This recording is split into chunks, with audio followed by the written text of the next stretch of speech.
All right, hello everyone, and peace of the Lord to all of you. We will go a little bit earlier. Please invite your friends. Actually, I wasn't planning to go live. This is live from Gaza, from Israel. I put it for you until I go and start talking. But I saw a video from Mimi Hijab, and I find that this video is interesting. I did not make any comment about the so-called debate. For a very simple reason, I did not watch it. I'm not really interested. I know it's just stupid talk, And this guy Morgan, he do dog show. The whole idea of this so-called debate is to bring more viewers, and it worked. Obviously, millions of people watch. But if you think about it, you will find that there's no quality in the conversation, and you learn nothing except each one of them, without even listening. It's you. Like I heard that Mimi Hijab said that Churchill, he was a criminal, war criminal. I heard like a second. But in the same time, I just saw this video of Mimi Hijab.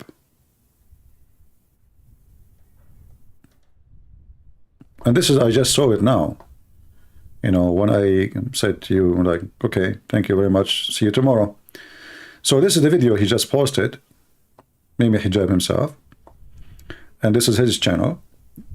And obviously, if you ask yourself why he made this video, look like he is under criticism, some people, and he want to make himself look better. So he said, let us hear what he said. And he is the one who chosen this part of his argument. Hamas post October 7th. Look, here's my opinion. Let me be straightforward about this, right? Anybody who kills civilians, anybody, whether it's the IDF, I'm consistent in this manner. If it's proven beyond reasonable doubt that these people have killed civilians in both of our faith traditions, in Islam and Judaism, in the Quran is mentioned, in the Prophet, he said it himself, you cannot kill a woman, you cannot kill a child. I condemn them. I condemn them. Okay. So, here you ask yourself, okay, well, Hamas is a Muslim organizations, and all the leaders is sheikhs. So, is Mimi Hijab, he have a different book? Do he have a different religious value? Hamas don't have it. Is he a Muslim like them, or there is a Muslim left and there is Muslim right, and there is Muslim up and there is Muslim down? So I found that this is very interesting, because actually this is what we want. He condemned Hamas. So what are you there doing exactly? And I find it very funny that he is the one who chosen. You see, this is his channel. This is not my post. He just posted, actually, as soon as I finished, I was saying to you, like, okay, God bless you, take care. I saw the video posted. It appeared in the right side of my screen, and YouTube page. So as long you condemn the action of Hamas of killing children and women and babies. And he said something very important. He says, in our religion and their religion. And here we see the fallacy of the Mohammedans. Do you think this guy, in front of Muslims, inside his household, he will condemn Hamas? No. They will never do that. Every Muslim praising them, every day, every Muslim respect them, every Muslim believe that they did the right thing. Let me mute that in the back video. Give me a second.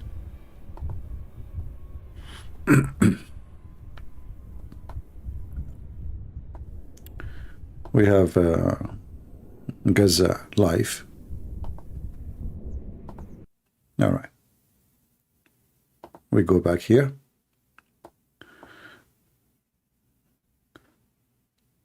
Or we go back here.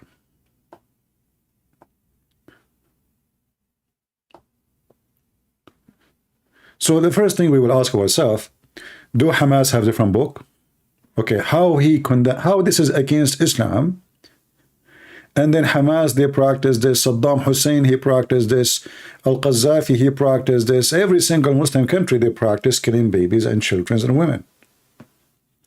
So which religion those people they have?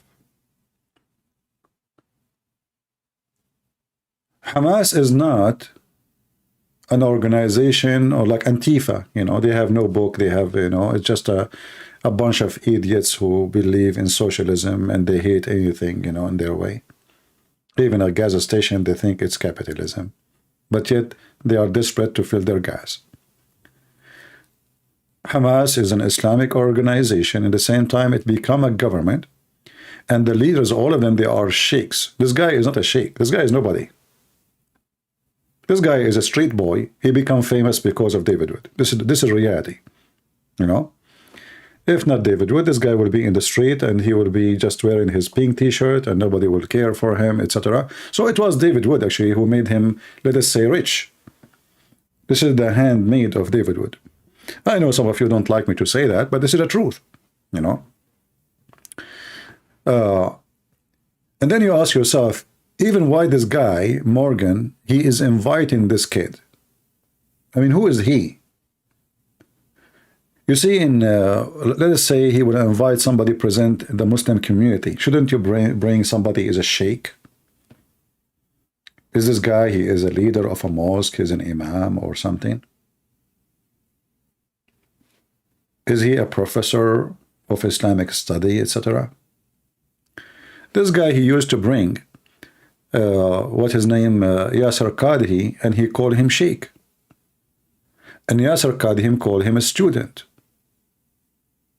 Right? He called him student. In the front of his face, he called him, you are my student. Right?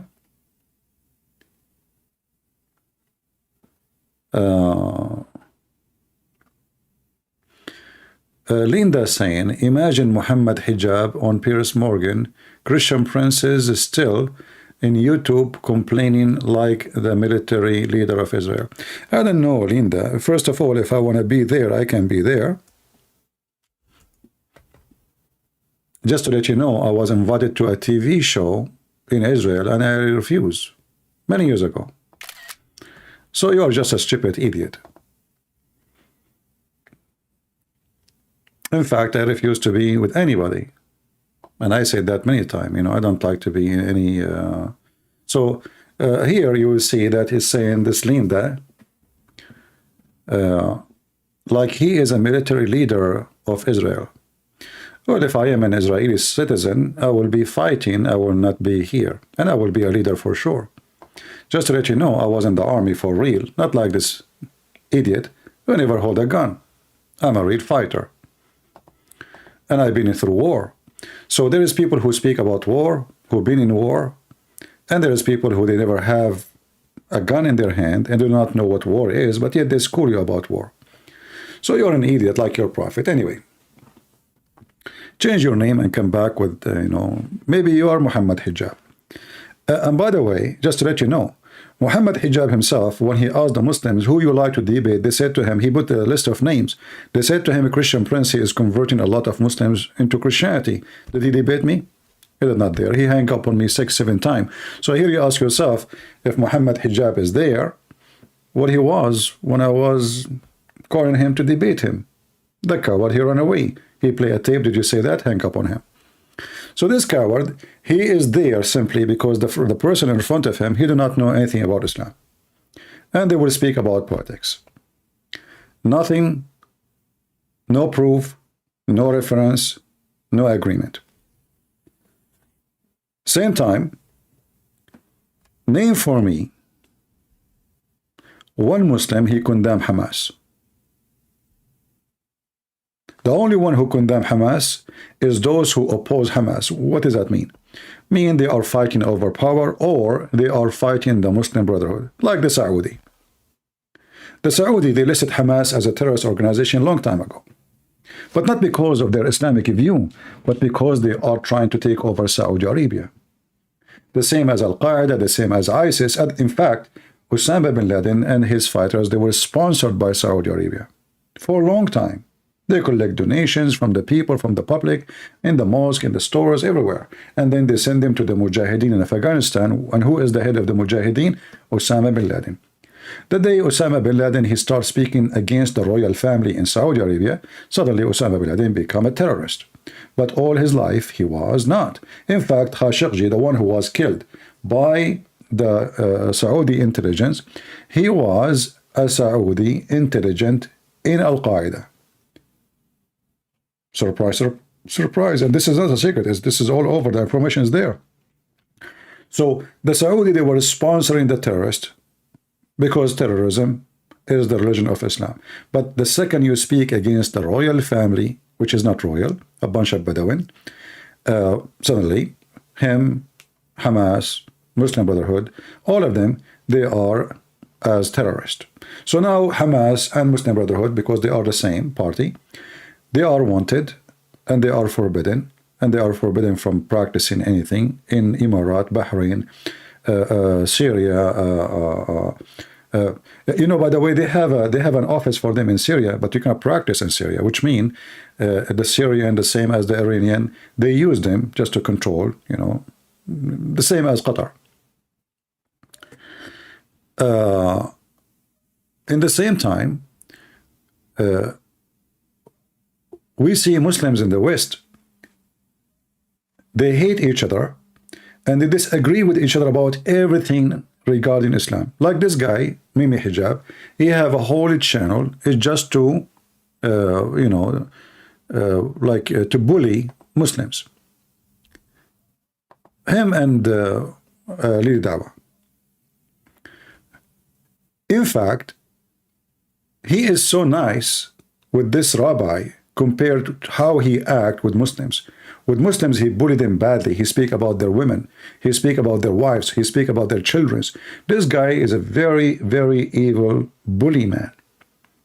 Here, because he is in a professional show, so he tried to look like he is decent, you know, so he dressed a suit and he speak like a person in the suit, right? And then when the host, he asked him about do you condemn the killing of the babies, he have to say what he have to say. But this is the real Muhammad Hijab. Okay, I suck your wife tit to make her haram. This is the real Mimi Hijab. Would Mimi Hijab say what he say in his tweet in Morgan show? Can I suck your wife tits? So those people, they change their mask, their face mask, depend where they are. Christian Prince is a sexual predator. Why? Because a woman, Muslim woman, she is a whore. She called the Christian Prince. She said, Jesus, he played with his mother boobs. And then Jesus, he quote for her what his prophet said about suckle me. Mimi Hijab, he took that part. He says a Christian Prince is a sexual predator. He's a bully. So the bully, now he became a professional. And David Wood, he made him famous. And now he is getting the fruit of this. Look at him. He is getting more fat, his face, his, you know, nice, fancy clothing. I mean, this guy, he don't even have a job. So all of this is just because of David Wood. Actually, if I am him, if I am Muhammad Hijab, I should make a statue for David Wood in my house. Because this guy is nobody. But because he's a bully, and he was bullying David Wood in the debate, and David Wood is not a professional bully, so he was not able to bully the bully to look like he is winning. Because that's what happened. If you debate a bully, and you don't bully the bully, then the bully, he will look, he is the one making fun of you, and you look like an idiot. So the bully looked like a winner, and he get the fruit of looking like a winner because he is a bully. And Muslims always support the bully one. And you know, I'm not against what David Wood he did, but I am against him for not being bully with the bully. Because if you are not qualified to bully the bully, then why you debate a bully? I mean, everybody knows that this guy is just a bully.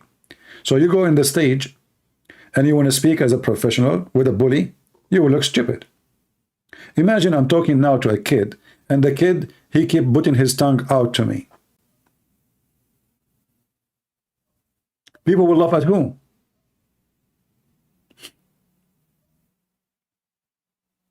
Do you understand what I'm saying? If I am in the stage, and then there is a guy, he keep making fun of me. How he make fun of me? Not only by, he don't even say one thing is true. All what he said actually is absolutely false.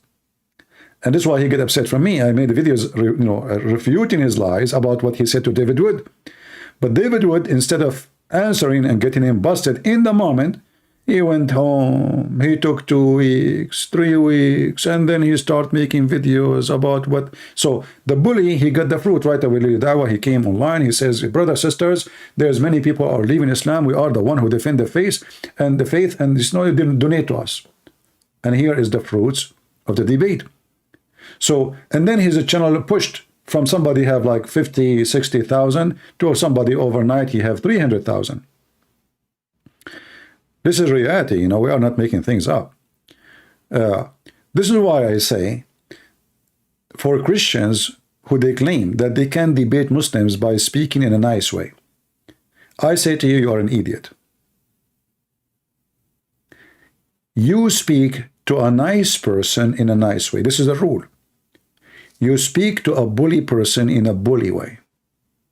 Because if you don't, you will look like you are the one who is stupid. What bully people do? They come to someone, hey, you are fat, you are stupid, look at your hair, look at your, and because you don't have the skills of talking like them, you look stupid, and they are insulting you, you do not know what to say. So if you are not, or you don't want to be a bully with the bully, then don't debate a bully. Otherwise, the bully will make you look bad and will make you look like you are a loser. And this is exactly what happened with David Wood, with Mimi Hijab. However, with me, he could not do that. Did he dare to have a debate? They are so much intimidated to the point they were working to collect videos, samples of me saying things. Is that correct? You will notice they never collect samples of videos of anyone. Not to Apostate Prophet, not to David Wood, nobody. Debate, okay, let's go debate. But with me, they have 5, 6 Muslims in the room. And they prepared themselves, and actually they were late 2 hours from the time they prepare, because they are preparing the videos. And they made a decision, we cannot debate him. We have to play the videos, and those videos supposedly will make him look bad. So the whole idea is how we can make this person look bad. As simple as that. Same time, I find that those people are really priceless. When somebody is stupid, he becomes famous, he will do stupid things. Literally. So,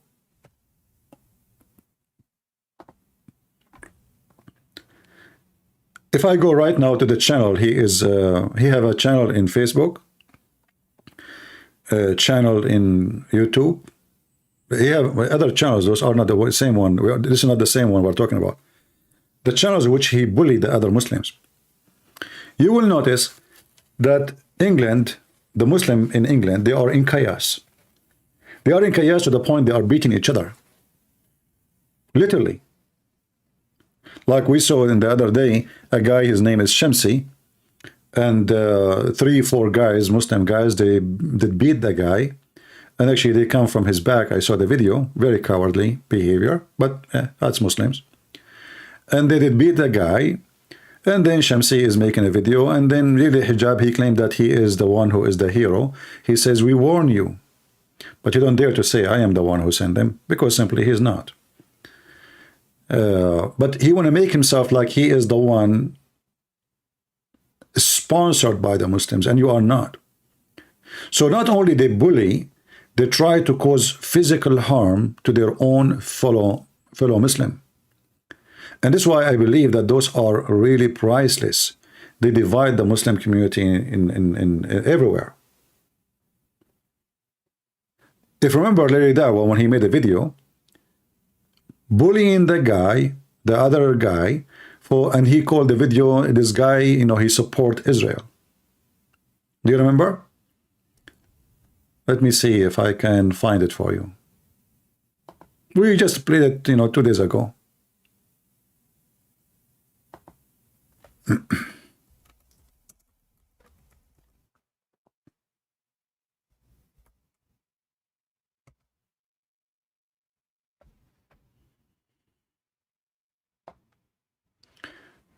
This is how horrible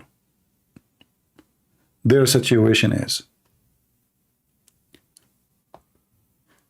And when an idiot, he become the one who is going to represent the Muslims in international media, that even the best thing to happen. You don't want someone to be smart to be there. The more stupid he is, the better it is. So I believe, even though David Wood, he did not, you know, do the right thing with this guy, but sometimes you never know. I mean, sometimes, you know, like things work in the other direction. Not a single Muslim. Like, actually, if you see here, let me show you this.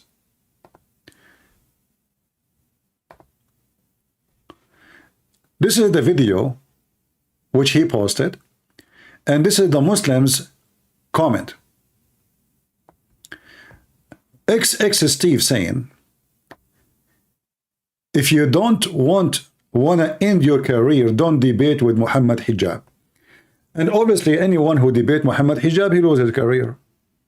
But Mohammed Hijab don't dare to debate me. And Mohammed Hijab, he is the one who delete everybody's career. If you go down a little bit, it says, let us not to forget the Israeli or the settler, which mean why you are condemning Hamas for killing babies.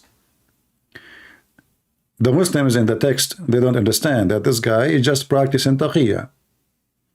You have to say that. It's on the TV, you know, like it's a, you know, a program watched by millions of people. So I have to say I condemn killing babies. But in reality, he don't. If we click at the reply, opposer and occupiers, they are illegal. And by international law, Palestinians, Hamas, or anyone else from Palestinian territories are allowed to resist the occupation. So you see, so whatever he said, actually, the Muslims don't agree about what he said. So why he said it? Well, they understand that this is taqiyya. At first, they came as refugee and become invader. Well, isn't it you is the one who is doing that? You came as a refugee to London, and now you claim that you own London? But the truth is, even the Quran, those stupid people, says it clearly that this is the land of the Jews. Paris is such a hypocrite. Well, I thought Muhammad Hijab is being hypocrite, because why he don't say, well, in Islam, we are allowed to kill our enemies. Isn't it his prophet? When they asked him about killing women and children, he said they are from them. He said that the prophet forbid.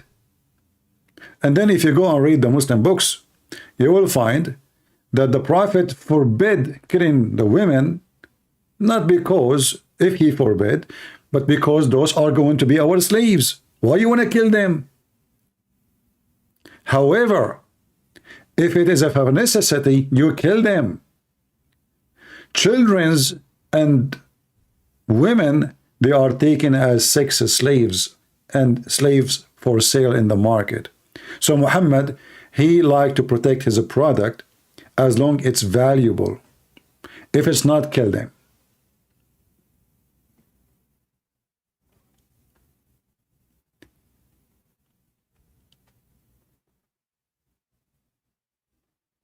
You know, please consider that it is a must to be easy in Israel to express solidarity for the innocent people of Gaza. There are people of left wings that are aggressive. I have relative in Israel. The narrative is one-sided. Maybe this one is just, not, she's not Muslim, obviously. But you don't understand even what they are saying. As an Algerian, I will never condemn Hamas because I know what the colonization look like and what it does to people. And here you ask yourself, this guy is from Algeria. He's an African. Unless he's an Arab. The Arab, they invade his land. They force him to change his language. They force him to change his religion. And they force him to call himself Arab. And he is speaking about colonization. When this is what Islam does. What Algerian have to do with the Arab? If you ask him, are you an Arab? He will say, I'm an Arab.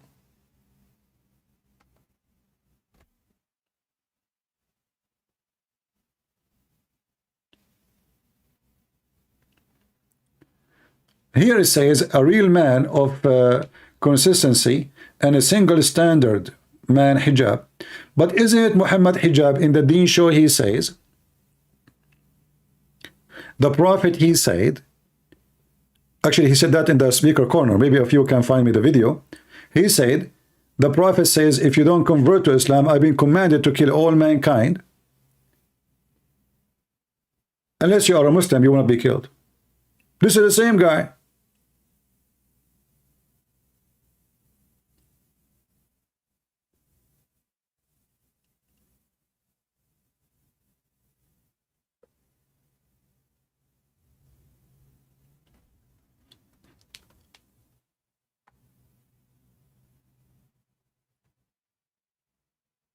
And look like the video actually is few hours ago, 8 hours ago, but I just saw it. So if we ask Mimi hijab, what we should do with the Israeli? If you condemn killing the babies and the women, what is exactly the Muslim treatment? He will say, well, we rape them. And here you ask yourself, why this guy Morgan, he did not ask him, what about raping children? Those people, they go to a place where they knew that those people, they don't go and hit in religion. They aren't going to speak about religion. And he will not insult his religion. Because a question which is going to be a harsher question is going to be taken as an insult. So those who they are doing those shows, they never insult Muhammad, and they will not dare to insult Muhammad because they are simply doing business. They don't want to lose their business. They don't want to be at risk. If they walk in the street, somebody would target them. So they want to do it safe way. Do you condemn Hamas? But they will never talk about Islam. They will never dare to say, do you think this guy Morgan, he never heard of Muhammad saying kill the Jews?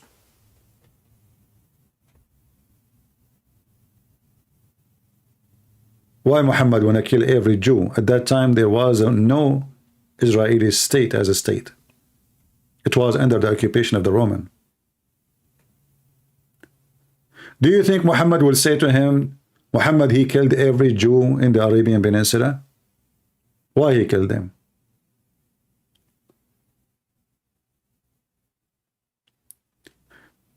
Do you think he will say to him, Muhammad, he killed the Jews who he came to their city? You see, we saw a comment of a Muslim speaking about the Jews came as refugee, which is false. Muhammad himself, he came as a refugee to the city of Yathrib.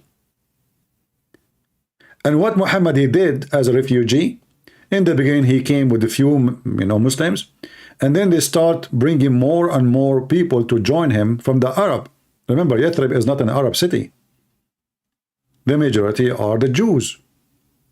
And Jews are not Arab. As soon Muhammad he have enough men to slaughter the Jews, he accomplished the mission. In fact, he start even assassinating Jews, women and men and old. We have stories of Muhammad torturing an old man so he can find where his money. He was a Jew. We have a story of Muhammad sending his man to borrow some food from a Jew, and then when he went inside the room, his bedroom, he put a sword in his chest, and the Jewish guy is almost 100-something years old. So how this idiot he say something totally against what his prophet did?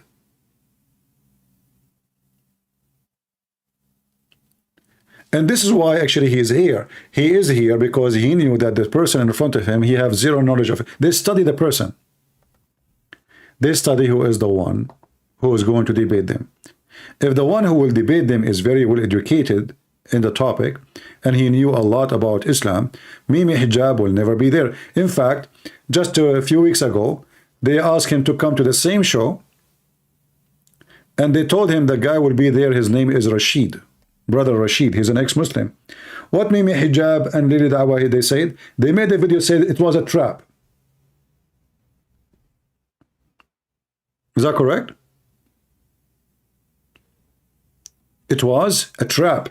So he refused to go. Even though, by the way, Rashid, who is an ex-Muslim, he is not a good debater. He's a very nice person. I have a lot of respect for him. But you know, debate needs special skills. Not everybody can debate. Even Rashid is very nice as an ex-Muslim. And they invite with him, what is the other guy name? Anyone remember? The guy who wrote a book, the guy who have a website about jihad, Robert Spencer. So Robert Spencer is not really a debater. He is a specialist about jihad. You know, he collect like the Muslim jihadists, they did this, they did that. He is not really the much scary person in debate. Still, Mimi Hijab and Lily Dawah, they run away from the invitation to the same exact program. Is that correct? And they made a video saying it is a trap. In the beginning, they were excited. The Dean Show, he made a video. He said, a great news, I received invitation from Morgan. And I told the brother Muhammad Hijab to join us, to join. Mimi Hijab, in the beginning he was excited until he learned who is the one who will debate him. And then he retreat. How come he retreat then, but he did not retreat here?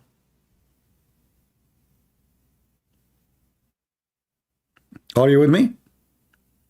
He just heard that the other debater, his name is Rashid, he is an ex-Muslim and he speaks Arabic very well, and he's a Moroccan.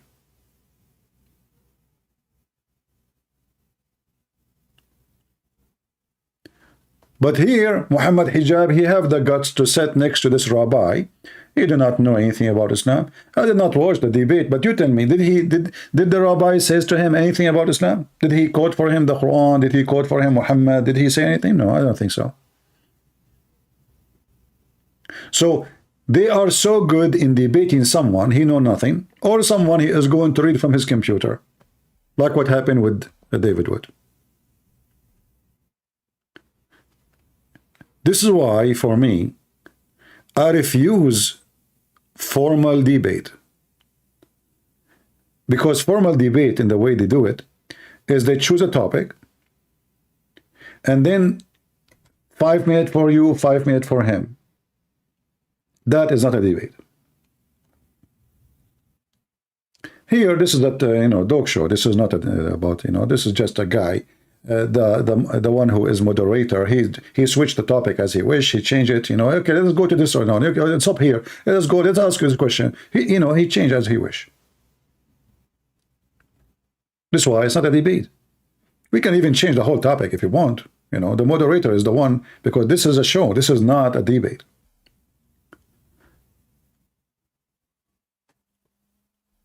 The rabbi was saying Islam is beautiful. Exactly, this is what they want.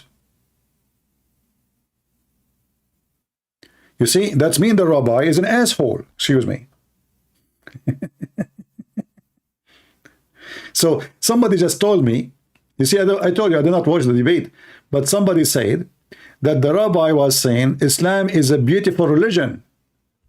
That means the rabbi himself is a Muslim, even though he's a rabbi. Because if the enemy witness to the devil, how stupid you are. Do you think, I mean, do you see why they accept to debate this guy? So this guy, he come to debate Mimi Hijab to tell him Islam is a beautiful. This is what Mimi Hijab should say.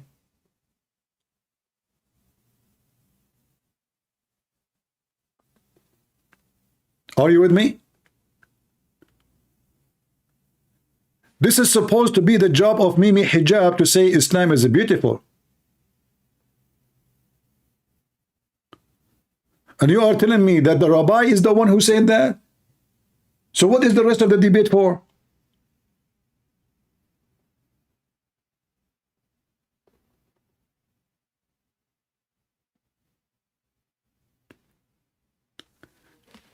This is why they debate only certain people. And look, even though the rabbi obviously is an idiot,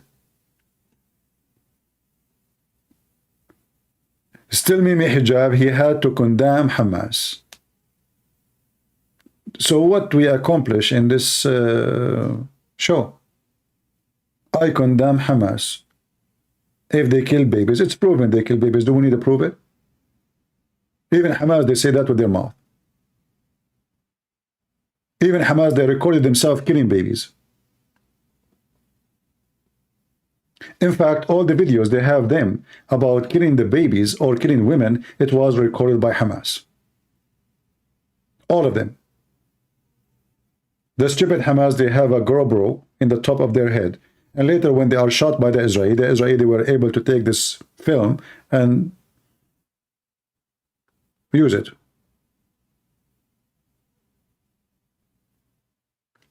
Why didn't you watch the video? Because I believe it's going to be silly and stupid. I don't have time to waste. And it looked like I was right. You just told me, one of you told me, that the rabbi said that Islam is beautiful. That means the rabbi is a liar.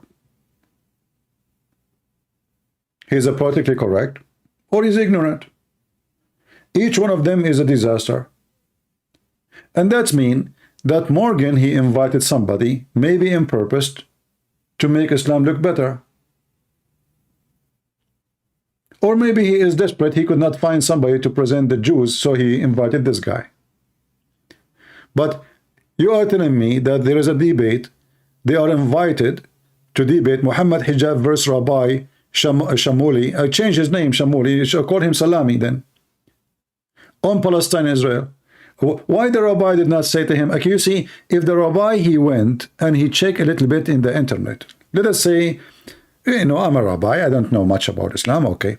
But we have something called internet. You can go right now and click at any website, have the Quran, and type the word Israel. And then this rabbi, he can start reading. And then he will find many stories about Israel. So what about you read a little bit, Mr. Salami, before you go and debate a Muslim? What about you go and search in Google, how many Jews Prophet Muhammad killed? And yet you go to Mimi Hijab, and you say to her, Islam is beautiful. So now, anyone he heard this, he heard positive things about Islam.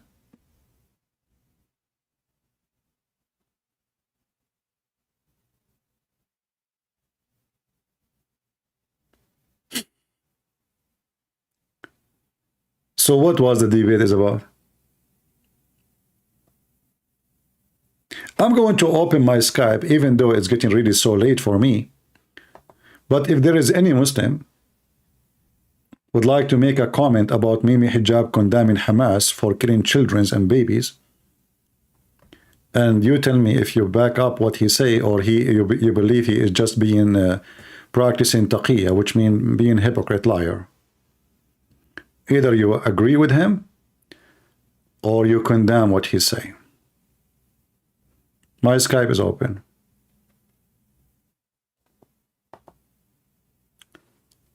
We have a guy, his name is Abdul Rahim. Let us call Abdul Rahim. He called me today, 2 hours ago. Let us see if we can get Abdul Rahim.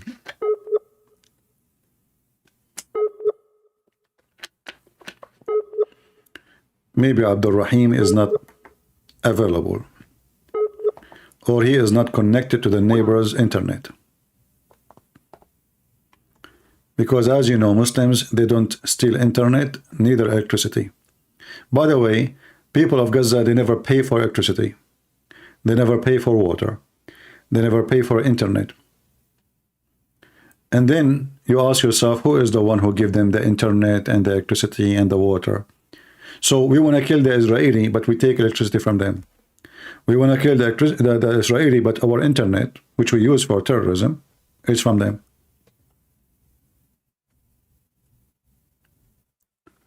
Why they don't take their internet from Egypt? Do you know how far they are from Egypt? 5 centimeters.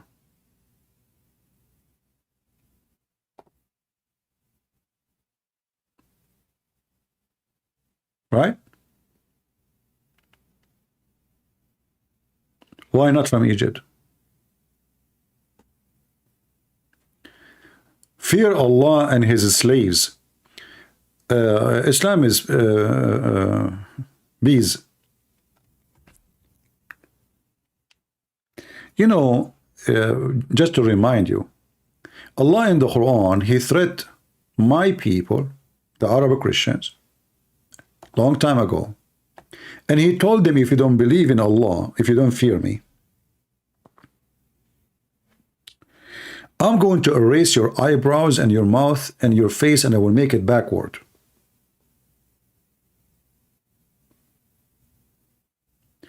And then the Christians, they laughed at Muhammad and said, yeah, right, okay, well, we are waiting for your God to say what He promised. And until now we are waiting.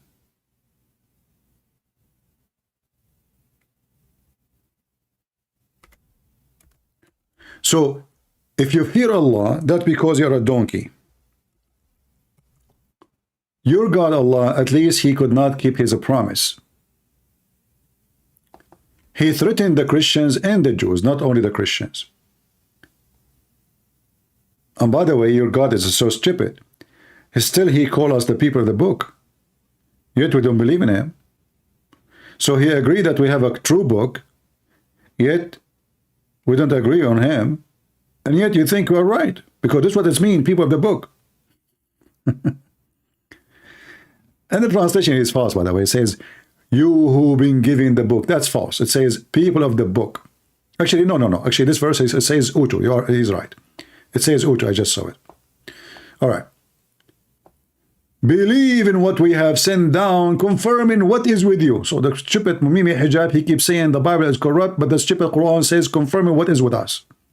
And this is why we laugh at Muhammadan and we laugh at Islam and we laugh at Muhammad. He is just an idiot. So what the problem? Muhammad, he confirmed the book with them, but the Jews and the Christians don't confirm the book with him because it's false. Now you know that. What does that mean? That means you are an idiot. And then Allah is talking, saying, before we liberate faces and turn them up their back, which means your face will be to the back. That will be funny. So now if I want to walk backward because my face, my eyes in the back. Or curse them as we curse the people of Sabbath. And this has happened 1400 years ago. And still we are waiting. Have you even seen one of the Christians or the Jews from the time of Muhammad until now? He woke up in the morning and he found that his face is backward and Allah erased his faces and his mouth. By the way, translation is false.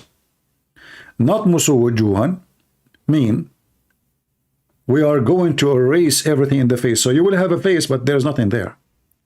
And you know, for the Muslim, they are perfect in translation. This is Arbery. I don't know what arbori he do for a living, but you know, I mean, he's arboring for us. You go to different translator, you will find different words and different zucchini. I mean, every Muslim, he have his own Quran. There's no Quran in the Quran because the translation is depend. Oh, who you have given the scriptures, between two bracket, Christians, Jews and Christians. Believe in what we revealed to Muhammad, SWO. This is short wave, you know, long wave. Confirming what is already with you. What the heck, you are confirming what is with us. What about you make a book to confirm what is with your book?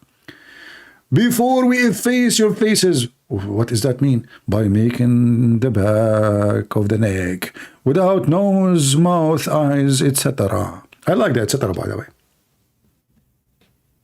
By the way, the first one who used the word etc. is Allah, proven scientifically. So the Abdul who is saying to me, fear Allah, I say to you, you are a donkey. Hold on. Did I say donkey? That's not nice. It's not me. You're a prophet, he said. Another threat. That the one who raised his head before the Imam, which means during the prayer, Allah will erase his will change his face from a human to a face of a donkey. Another false threat from false prophet. Have you ever seen any Muhammadan who raised his head before the Imam finished the prayer? And there's billions of them since the time of Muhammad. His head became a head of a donkey. Have you ever seen one?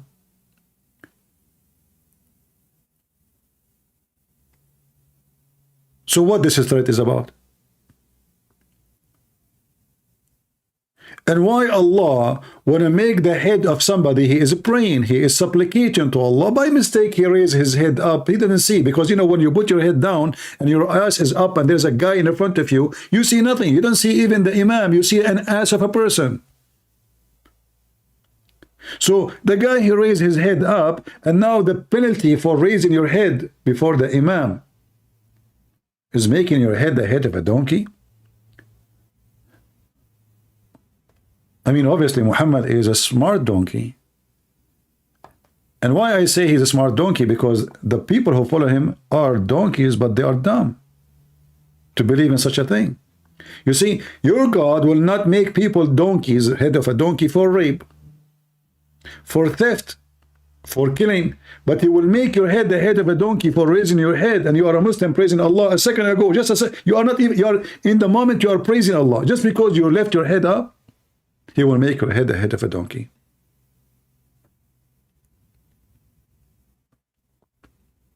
And this is why the Muslims, they choose who they will debate, so they can look like they are the one who knows what they are talking about, and the other guy, he do not know. And this is exactly what happened. So here we see that this guy, as you guys told me, you see, I never know what this actually another person told me that the rabbi was doing good. Looked like he was not doing good at all. And I mean, how in the world he was doing good and he said Islam is beautiful?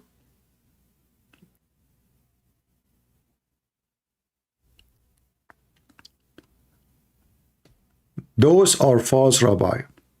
You know, I used to go on ABN, a TV station, Christian TV stations, and you know, David Woody used to go there. So the ABN, they invite me to debate Muslims, and then before I go live, they start saying to me, the owner of the station, Christian, can you please be nice to the Muslim? I said, what do you mean? You know, don't use like a tough language, and you know, we want them to come back. You know, I said, listen, you know, I mean, I cannot be nice. It's not me. Do you want me to debate that guy or not?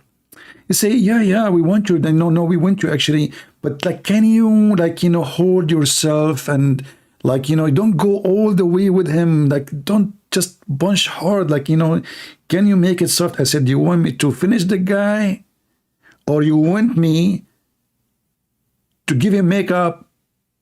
What do you want? Why you guys are asking me to come to a debate if it's not going? Is that a setup? Are you telling me to lose a debate?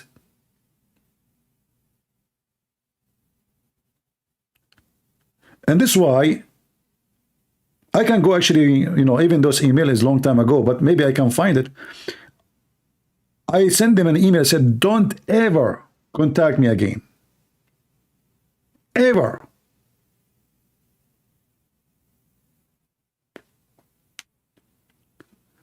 So they want Christian Prince, but the nice version.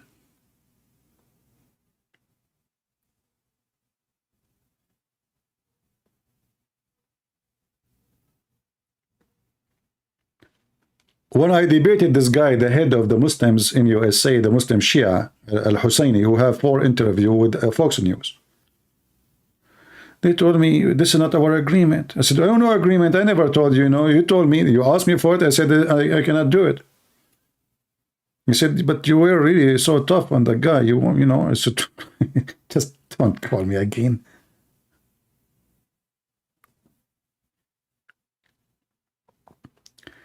In fact, you will notice always when we have the invite me for a debate, the host in the behind the table, he sided with the Muslims against me. He sided with the Muslim. Why is that? Because we want the Muslim to come back.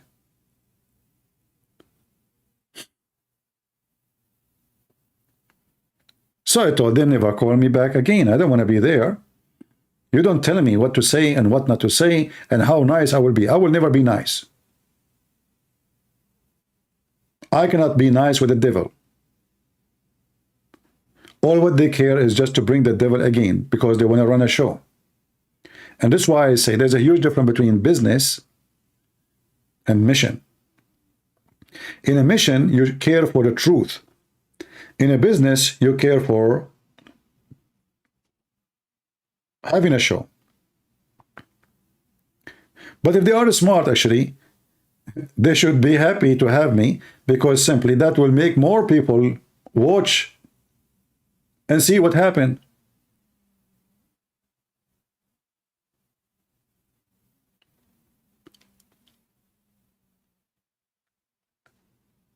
But anyway, this is why actually I decided not to join any program no more, any of those things like, you know, because simply they boil my blood. Like, do you remember I have a debate with this guy? The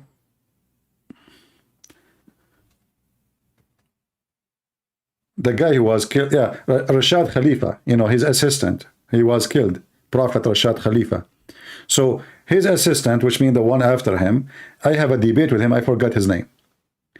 And then the guy who was in ABN, this guy is an idiot himself. He called himself Edward. Sometimes he called himself, I don't know, Mohammed, Ahmed. So he was a Muslim, he became a Christian, then became a Muslim, then became a Muslim, then became a Christian, you know. I mean, this guy is an idiot.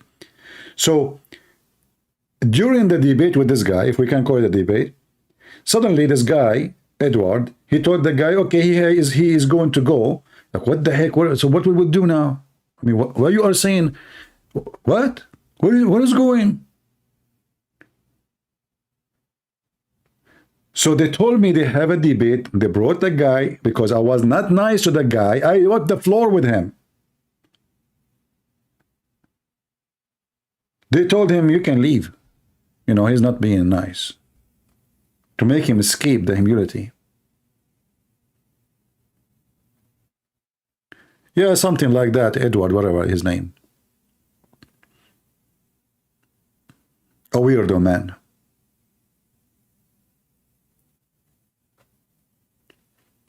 If you are a Muslim, you like to join us live on air, please feel free.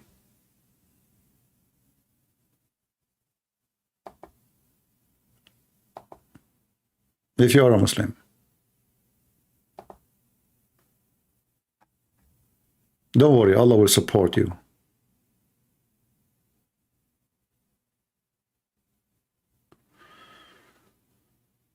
Somebody here texts me, but this is what? Tuesday?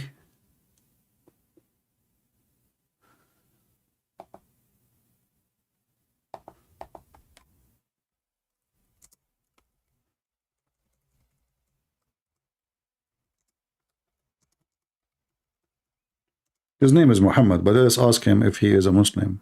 I mean, you never know. Sometime he might be ex-Muslim.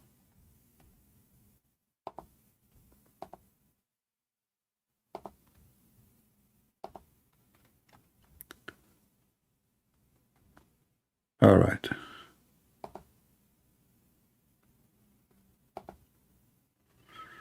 I have another Israeli officer trying to contact me. What is the rank of this guy? Let us see. I'm not sure. Oh, this guy is from NASA. Oh, okay.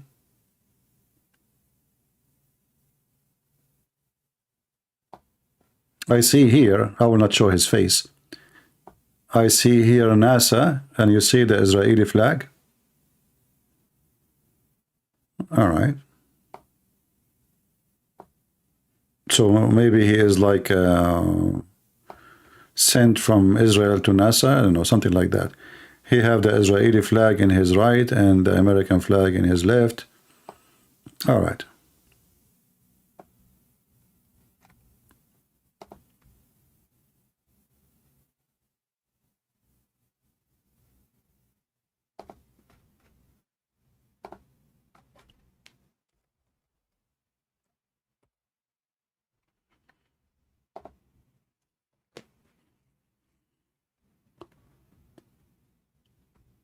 Let us see.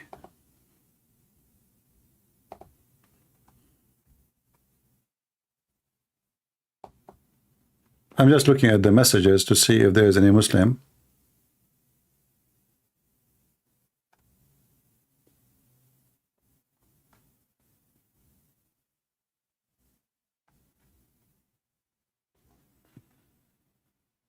All right.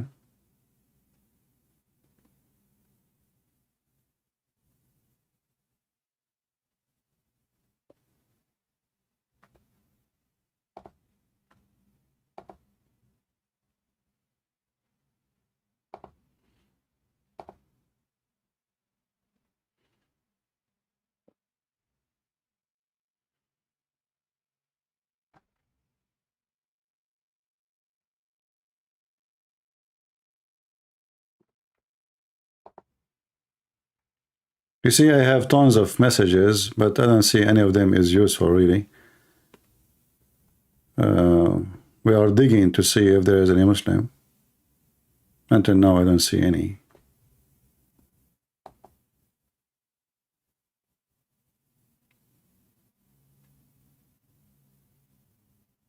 Oh.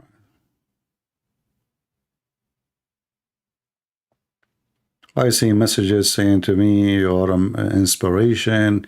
And I keep saying to people, you can say those things in the comment, you know, not in Skype. I mean, I'm not going to read all those things. Anyway, if you're a Muslim, you can text me right now. As you know, my Skype is open. Do we have any Mohammedan who would like to join us? Anyone who have a knowledge in Islam, he's a sheikh, you know a sheikh, please feel free to call your sheikh, let him join us. We will treat him nicely as long as he is speaking nice. If he is rude, you'll get what you ask for. All right? Always you need to remember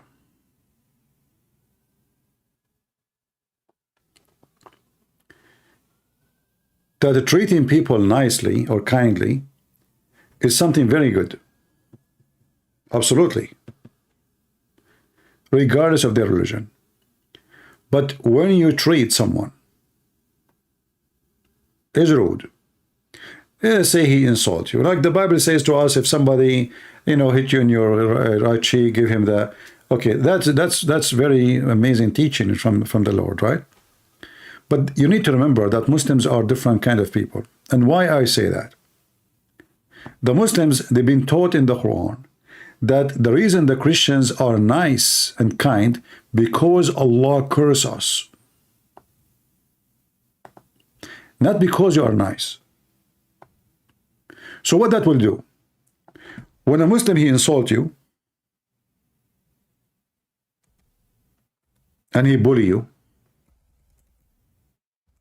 he will think that his book is telling the truth. Allah, he curses you by making you accept humility.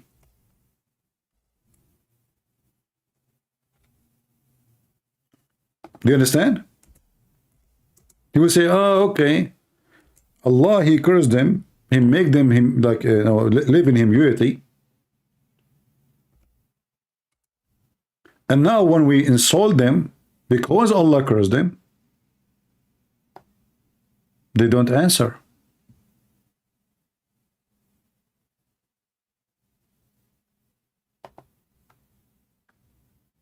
Do you see it?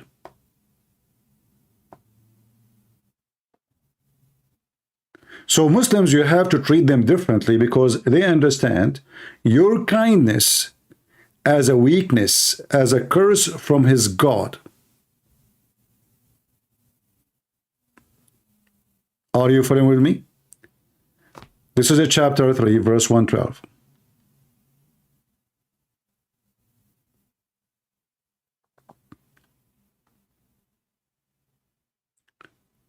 So according to the Quran, Allah make you feel down.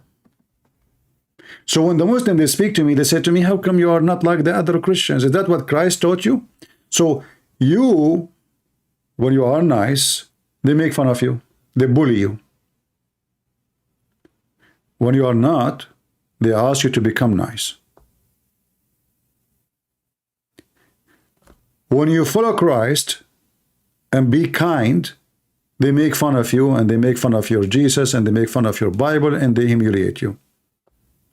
The second you are a Christian prince, they ask you why you are not Christian. Is that what God taught you in your Bible?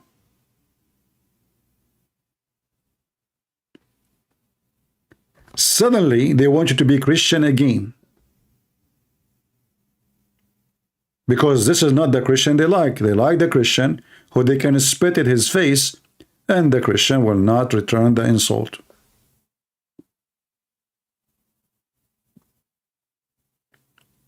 So, you can practice that sentence with everybody, but not with people believe in evil and lies. That you are nice because Allah made you accept insult.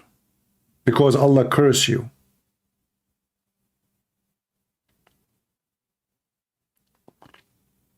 So when you deal with Muslims, you have to deal with them. You know, I saw a video just before I go live.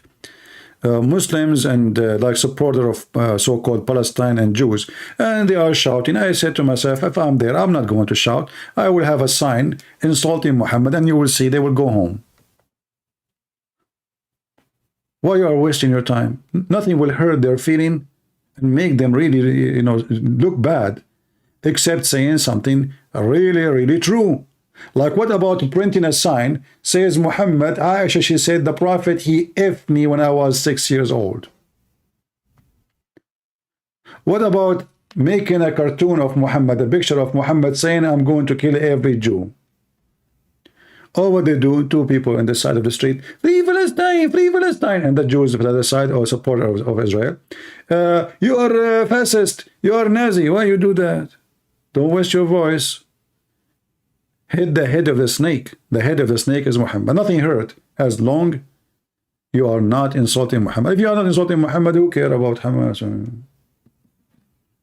Hit the head of the snake. You want to go in a protest? Take a sign of the filthy Muhammad. It shows there's tons of things Muhammad he said. Tons of things. Prophet, he said, drink camel urine. The Prophet, his piss and his shit smell so good. The Muslim used to collect his shit and eat it. Make a sign. Hamas, Hamas, they follow this. And Muhammad saying that you will have endless penis.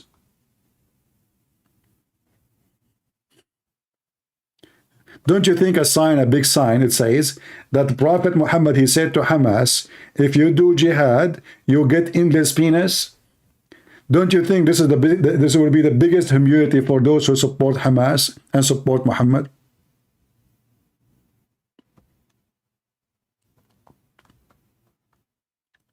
Otherwise, shouting in the other side of the street, you are fascist, you kill babies. The other one says, free Palestine from the river of the sea, don't waste your time, hit the head of the snake. This is all doesn't hurt.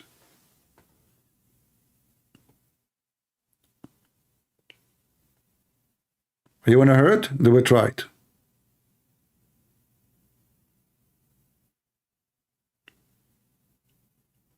Yeah, the problem, Mr. Islam always lose. By the way, Islam is lose. I don't know if you saw my channel title.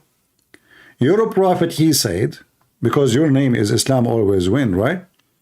Which is not what your prophet said. Do you see this is in the top of my channel? Muhammad said in Sahih Muslim 146, Islam crawls as a serpent crawls back in its hole. So how you win and Islam is going to crawl like a snake inside the hole? And I find it, by the way, funny, because this is what you Hamas are doing. You crawl inside your hole.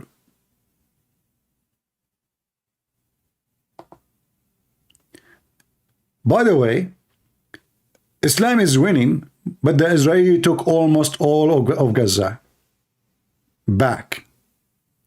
But Islam is winning. Ceasefire, ceasefire. So if Islam is winning, why you want to ceasefire? Don't you want to win more? You ask for a ceasefire because you are a loser, not because you are a winner.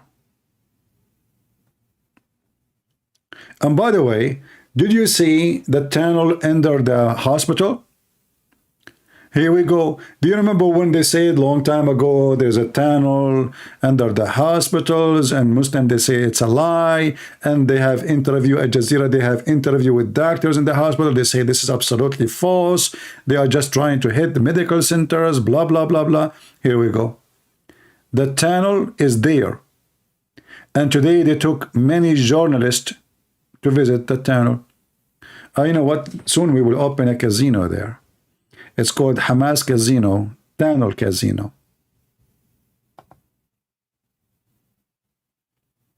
This is the hole. And by the way, Hamas are there in the hole. And this is the tunnel which is connected to the hospital. If you look in the corner of the screen, I don't know if you can see it, let me. They are showing you how the tunnel look like as a design. There's a graphic. Do you see the graphic? So now they are going inside the tunnel where the rats live.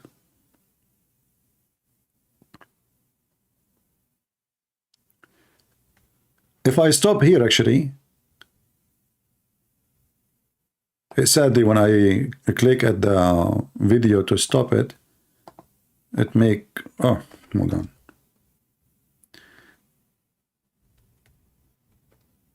Let me try to zoom in.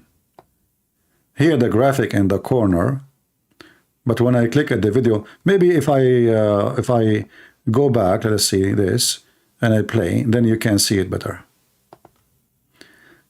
Do you see how the graphic working? So they are showing you now how they are going down, deep, deep, deep down. All right, the graphic is showing you. And then the tunnel goes to the right side. I will play the video again, but just to show you the graphic.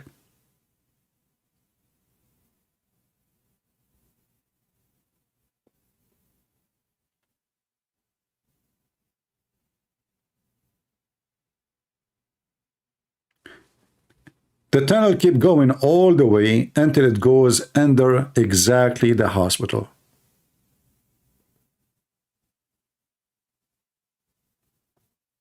I will play the video again, don't worry. I mean, just we are focusing in the graphic here now, so you can see how the details. So if I move it a little bit here, like here, he is moving, you know, it says 50 meters. So let us go and see the video from the beginning. This is how coward they are. It turned to be that the Israeli, they are saying the truth. And the Mohammedan, as usual, they never say something truthful. And they are using the hospital as a human shield. Because they knew the Israeli cannot bomb a hospital. If they do, the whole international community will condemn them. And this is why actually they force even civilians to stay in the hospital to be sure that even the yards of the hospital will be forbidden zone, so the Israeli cannot accomplish anything against them.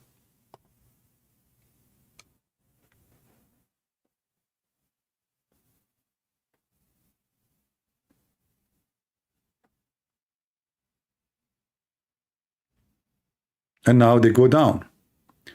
You will notice they have a ladder. The ladder is made from metal.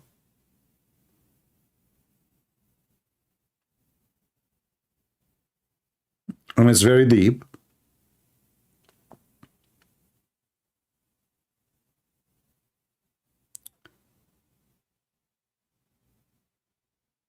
I don't know if you can see the stairs. It's covered by dust due to the digging or maybe explosions. And this is the center of the stairs. It's like around the store. It's like, you know, it's like a around the column going in circle. You keep going down all the way to the bottom of the tunnel.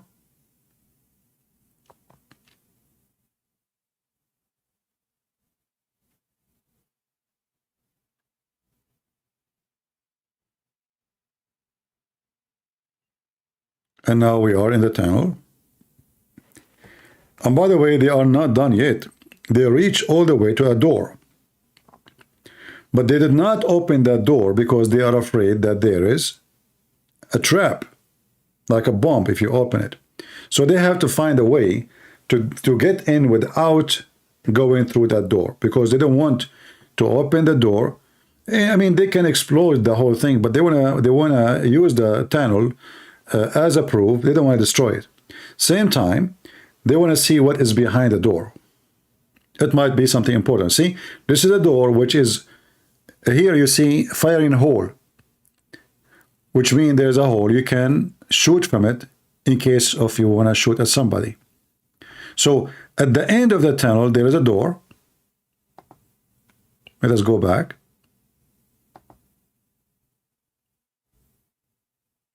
And that door is bullet and explosion proof. Very thick. In the door, there's a hole to fire at anyone who want to get close to. So you never know. Maybe there is Hamas inside. I hope so. Maybe even there's hostages inside.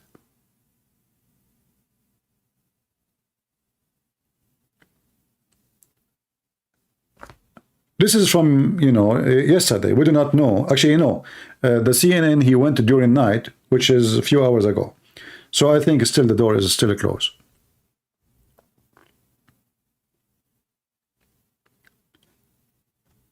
Those rats, they claim to be men, they claim to be fighters, they claim to be brave, but the fact they are a bunch of cowards. When real army come to them, they are hiding. There is nowhere to, you cannot even fight them. And they are using civilians to protect themselves. And you know, for me, when I use the word civilian, I mean civilian supposedly is someone is not carrying a gun. But I believe that everybody is involved in this war, and the civilians are the first one to be involved. Like, you know, Hamas member, they have mothers. Well, the mothers are civilians. Okay. Are they supporting their sons in their war? Absolutely.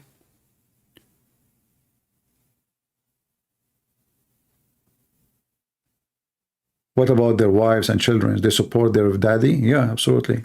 Okay, they are civilians. By international law, I'm not going to talk about a child now. I'm going to talk about adult. If you do hide a terrorist, if you support a terrorist, if you feed, shelter a terrorist, you are a terrorist.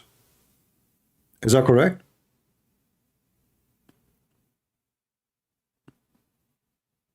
Is that correct? It is.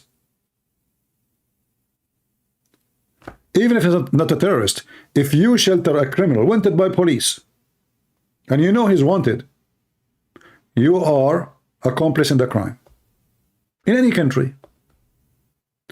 Yet they say to you they are civilians. Do you think really all the hospital team, nobody noticed that in the yard of the hospital there is a big hole, people coming in, out, bringing supply, food, gas, weapon, even missiles? Nobody noticed? So the doctors of the hospital are terrorists. The nurse and the nurses are terrorists. Because there's no way, they do not know.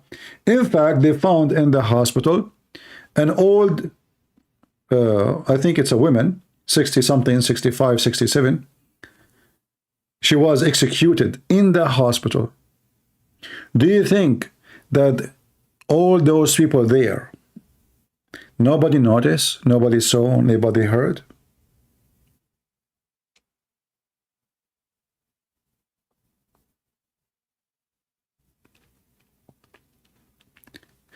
And this is why I look at the statement of civilian in a very, I find that's very stupid and not true.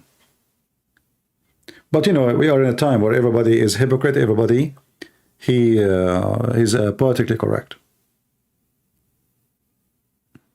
Civilians. Do Muslims believe in civilians?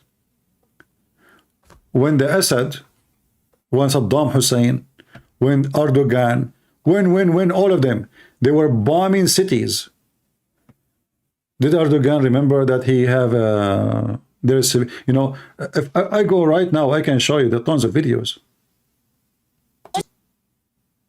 I can go just right now, and I can show you tons of videos.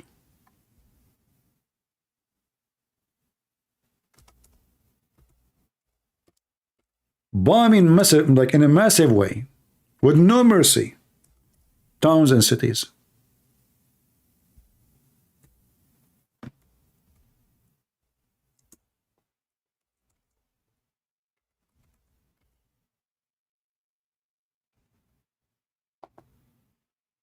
Erdogan suddenly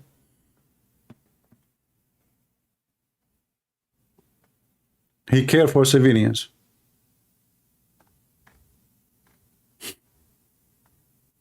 Since when?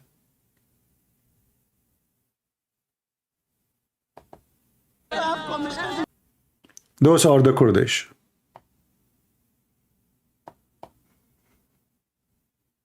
Those are Kurdish women crying for their kids who were killed by Erdogan fighter jets. صرخاتهن صوت للألم، ألم لفقدان 12 شخصا قتلتهم تركيا في غارات جوية على الأكراد ليلة السبت المنصرم. Turkey killed them. This is Erdogan. Tons, every day there's an attack on the Kurdish. Every day. But Erdogan suddenly, he is a person who cares for civilians.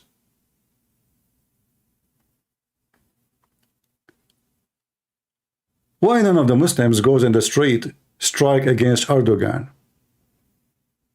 Erdogan, he brought his army, massive army, to fight the poor villagers of those Kurdish.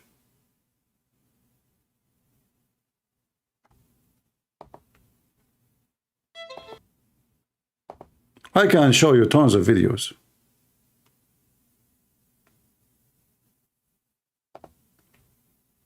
All of them, they kill civilians. Those are Turkish tanks coming to invade Kurdish villages and towns in Syria. What are they going to have to do with Syria? What he have there? Is that his land? No. He is schooling the Israeli, calling them occupation. And now those people, they are running for their life. And when they try to defend themselves, they call them terrorists. So if you fight against the invasion of the Turkish in your land, you are a terrorist. Do you see the hypocrisy? If the Kurdish, they fought back against the Turkish invasion, the Turkish consider them terrorist. Hamas is not terrorist for Erdogan.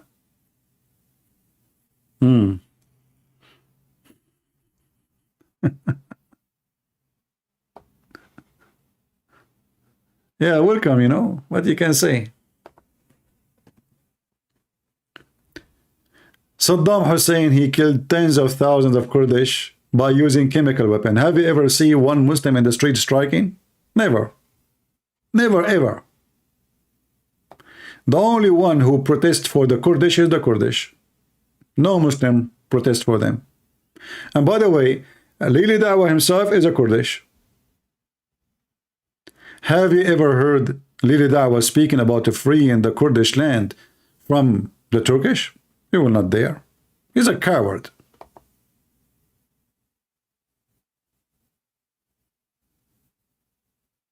He is a coward.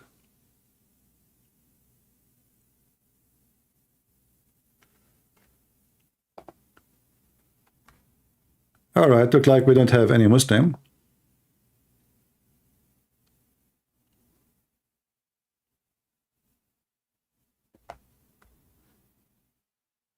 Have you ever read the work of Saint John of Damascus? You know, I think John of Damascus, he did not know really much about Islam. Why? Because Islam came as an invasion suddenly. So he wrote what he just able to know. You will notice that even they are not talking about really. I mean, if you go and speak about Jerusalem as an example, they describe the invasion in a different way. And they don't even say the word Islam. They say Arab. There's no mention of Islam. So I believe that even though that the writing of somebody asking about John of Damascus, I believe it's very important, very valuable as an very old documentation of what happened at that time. But I believe still John of Damascus, he don't have a full knowledge of the garbage of Muhammad. He grabbed what he just learned from the coming invaders.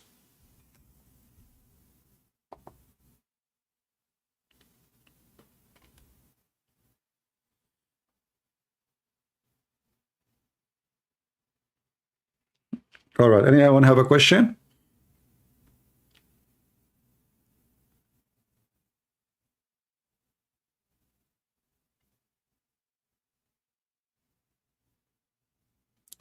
Do you miss the army or happy you are done?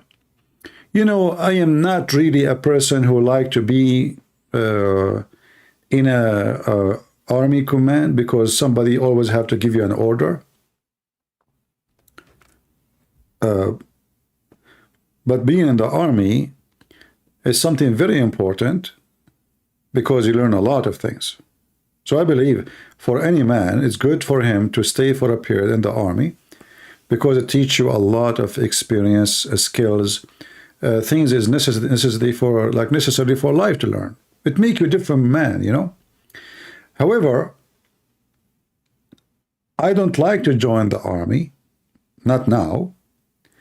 But if my country need me, I will be happy to be there. So if the army is a job for me, I don't want a job. If the army is a duty to defend my land, I will go there for free. In fact, if the Israeli accept me to be part of their army, I will join right now. But I am an Arab. And I know they will not even trust me to have a gun between them. It doesn't matter how much you say. At the end of the day, you are an Arab for them. Otherwise, trust me, I will be happy to join them to go after the dogs of Hamas. So I like to be an active soldier, not a soldier getting salary and eating, you know, there's nothing, you know, just because, like now, if you are in the USA Army, what is your job? Nothing. There's nothing really.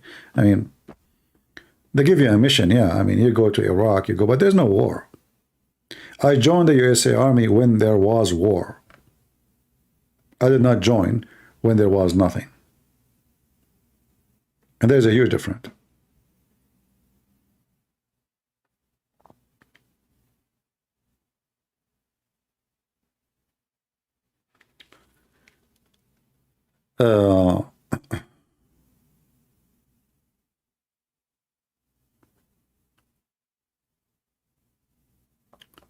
What verse spoke to you most on your way to Christ?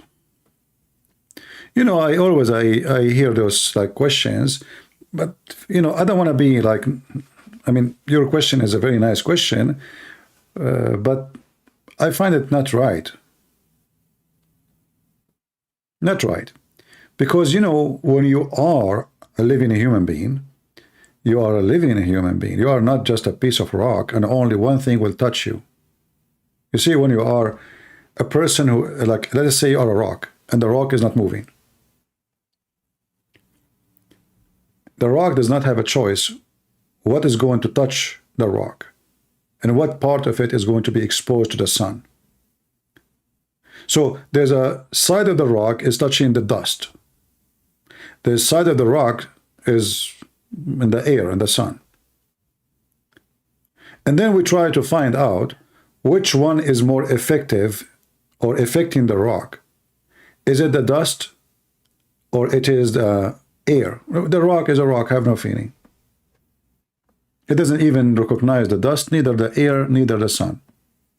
But you as a human, you are a living being, and because you are a living being, you have emotion. You move, you meet people, you speak to people. Then there is a verse fit with every day in your life. Which means a verse can be touching me today, it can be a different verse tomorrow. Because the Bible is the word of God, and it's a living word. Associate with the living human being. And every place in your life stages, there's verses about you. You know, some people, when they read the Bible, they read the Bible. And this is the problem. They don't really live the Bible. They are reading. But this is not how you understand the Bible. And this is how you can be touched by it. If you go right now, each one of us, you have different problems in life. You have different negative, positive, good, bad, health, whatever. Pain, concern. You will find, if you read a chapter, let's say one chapter in the Bible,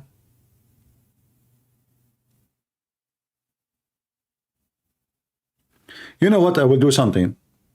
Who wanna give me any chapter? Who wanna give me a chapter so I can show you what I mean?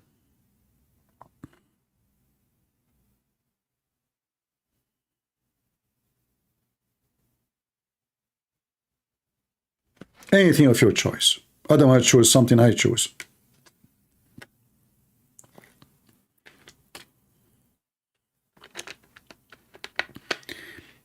I know that the sound take time.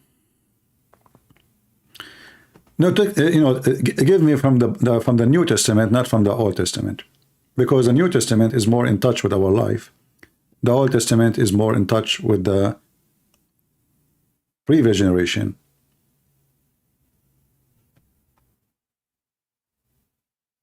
All right. The first one posted about Old Testament, that will not be our choice. The second one, John 8. So we will go to John 8.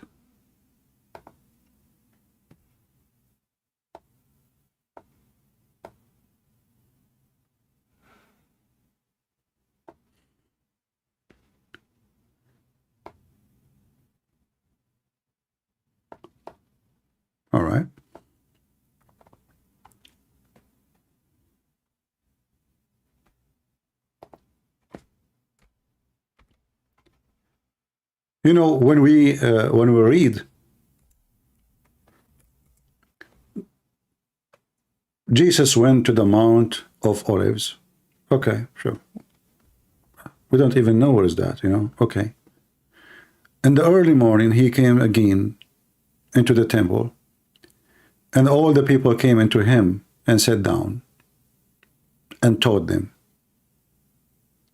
The scribe and the Pharisees brought into him a woman taken in adultery. And when they had set her in the midst, they say unto him, Master, this woman was taken in adultery, in a very act, which means she is red-handed. Now Moses and the law commanded us that such should be stoned. But what say you, Jesus? This is said, tempting him, that they might have to accuse him. Here, the Bible is explaining to us the background of the story. So let us stop here. You know, if you want to understand the story, you will not understand it unless you know that there is, you know, in the language today we say something fishy. How many fishy words we heard there? Suddenly they call him master, but they don't believe in Jesus. Suddenly they are bringing him a woman, and he is the judge in the court, but they don't approve his judgment.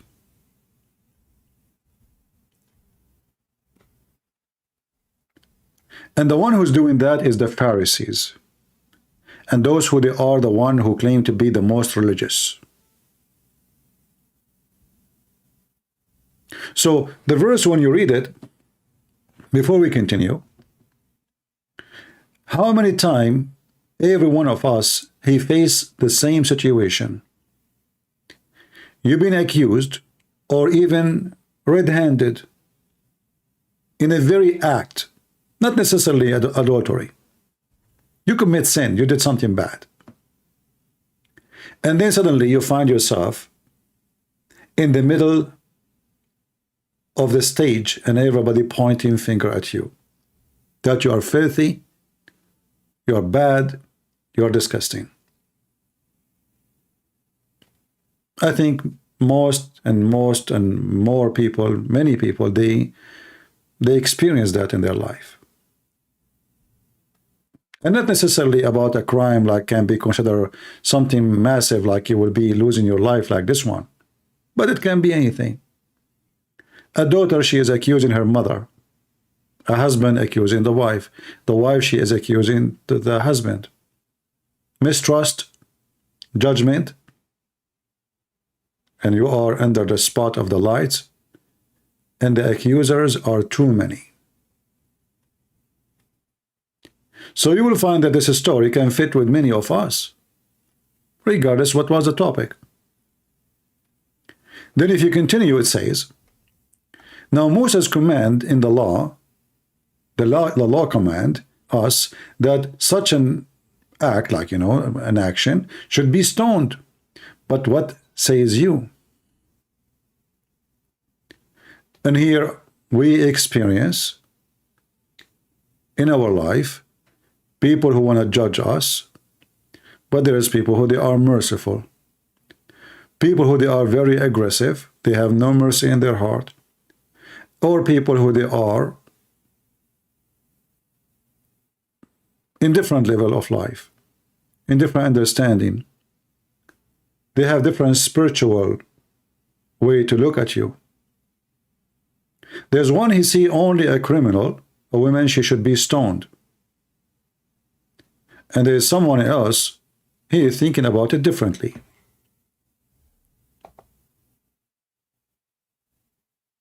And you will notice in verse number 6, it says, this is, they said, tempting him. So they are testing. That they might have to accuse him.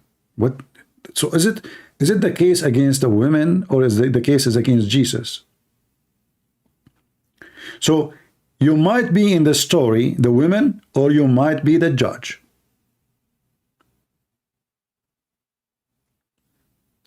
Are you with me? Because as you see, even the judge himself is a victim now. Did you notice?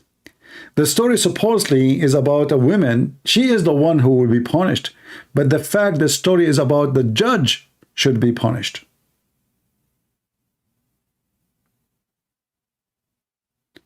So sometime life tests you and make you think that you are the judge, when the fact you will be judged by your judgment. So you might be excited, okay, people, they brought this woman to me, I am the judge now, but you do not know what is in their plan, in their head for you. And that can happen to us all the time. So which one is you? You are the women who will be stoned, or you are the judge who will be stoned anyway.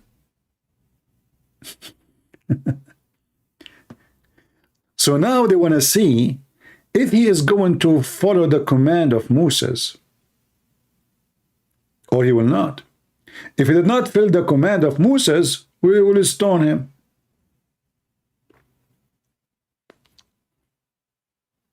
If he followed the command of Moses, he killed the women. So look what Jesus did. So when they continued asking him, here you will notice that they are insisting, they keep asking, like they asked first time, Jesus did not do anything. They continue asking. He lifted him up himself and said unto them, he that is without sin amongst you, let him first cast a stone at her.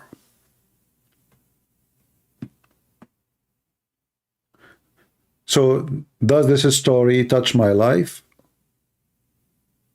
Is it only one verse, or the whole story? If you say only one verse, then you miss the story, because the story is connected. The judge here is the Messiah, but it can be you. It can be me. You can be a father and your daughter do something wrong.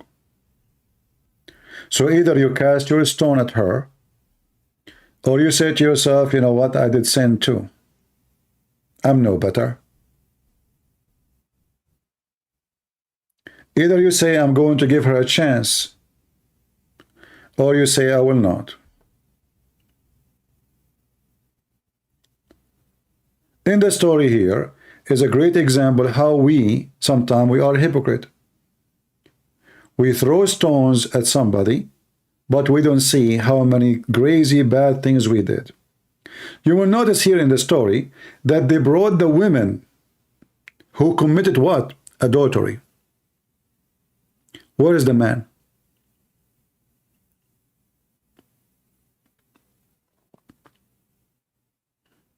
Are you with me?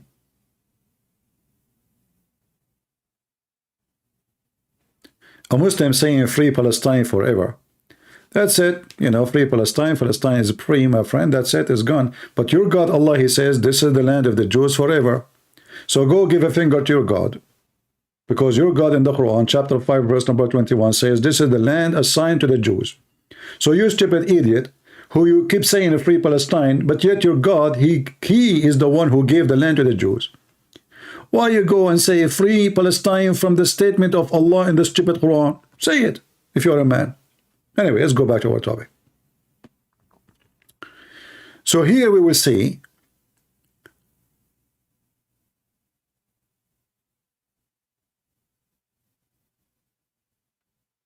that the whole story can be about you in many stages in your life. Sometimes you are the victim, sometimes you are the judge, sometimes you are the Pharisee. Which one is you today? Are you with me? There's one of us today is the Pharisee.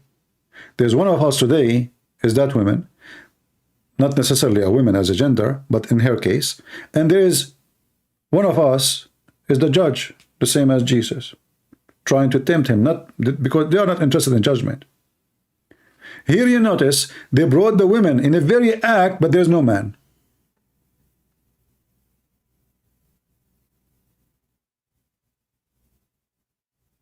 Have you ever heard of a group of people, they find the women having sexual adultery alone? Where is the man?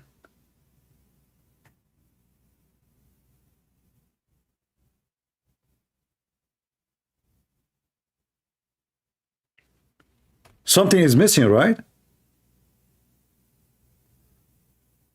You see, a theft can be done by one person. A killing can be done by one person. Adultery cannot be done by one person. Where is the man?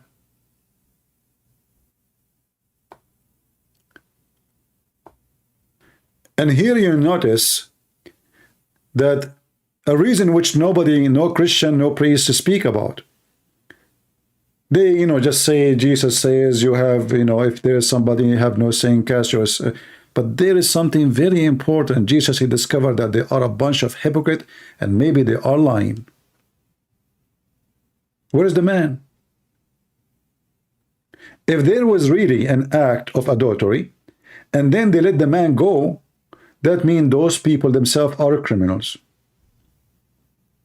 They are going after this woman who is a poor woman, and maybe she is even doing it for money.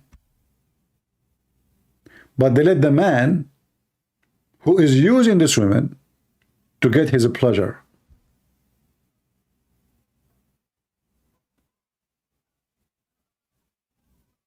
Where is the man? No man. But if you read carefully, they said that they found her in the very act.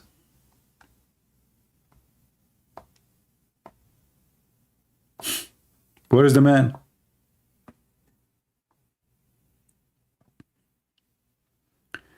Which means this is not a rumor, like somebody said to somebody, somebody told somebody. No, this is they found her in the very act.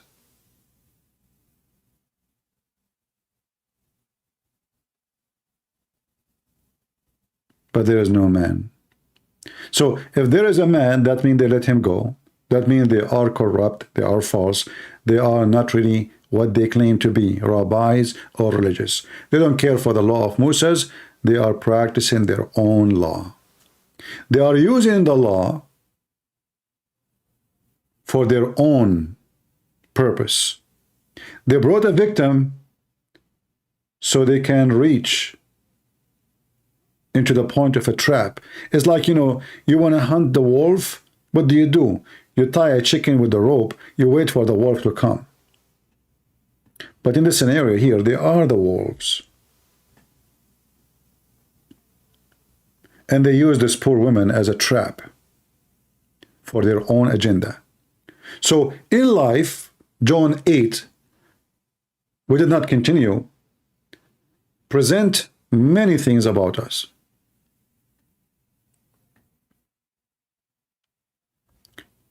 I can find in every line something about me and something about you. Jesus went into the Mount of Olives. Olive have something very special in the Bible. It's mentioned as a medicine. It's used as for ritual. It have a very, very special meaning. Why Jesus went to the Mount of Olives? There is a places in our life is connected to us.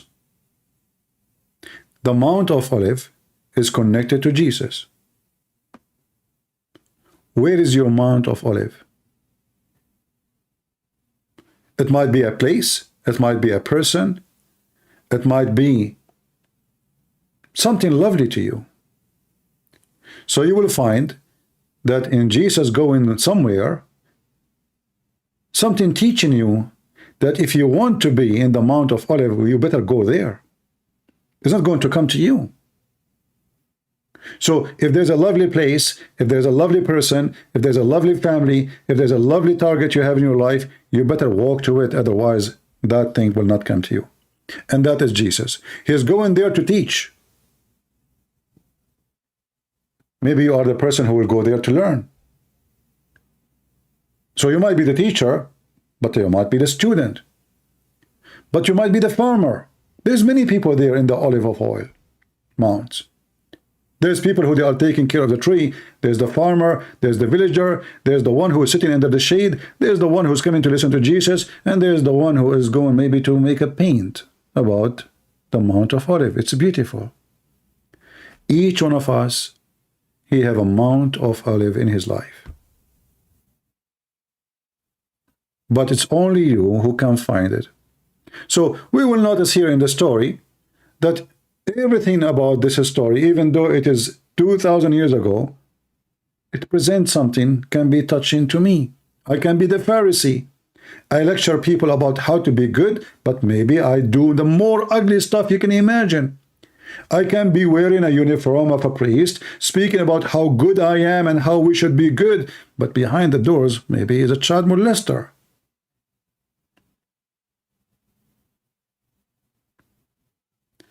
Every verse you see in front of you, it have to do with your life, not only with Jesus. So when Jesus said to them,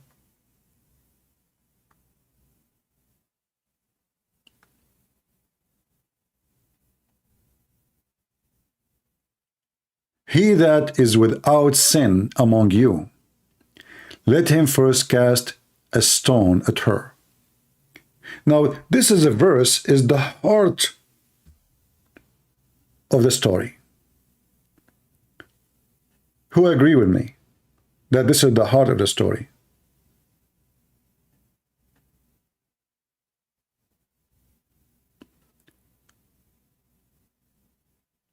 What do you think? Is it the heart of the story?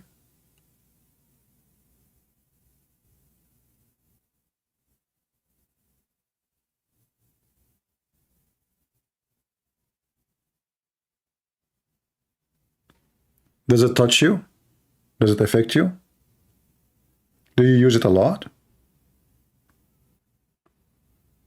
I say that yes, this is the heart of the story, but the story is not over.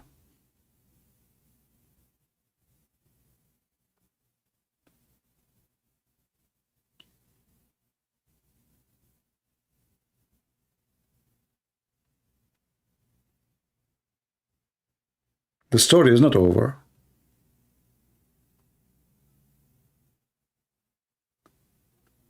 Because I can say, you can say the same sentence to me. I can say the same sentence to you. But if I could not make you feel in shame, that sentence mean nothing to you, mean nothing to me. So obviously when Jesus said that sentence, he was able to do something very special. Remember, those people are hypocrite anyway. They brought a woman without a man, accusing her with the very act, and they are coming to test Jesus, to tempt Jesus, to see what he would do, so they can go after him, not after the women. And now Jesus, he said to them, if any of you without a sin, cast your first stone. So what the heart of the story, like what is the blast of the heart, like boom, boom, boom, like what we learn from here? Anyone notice?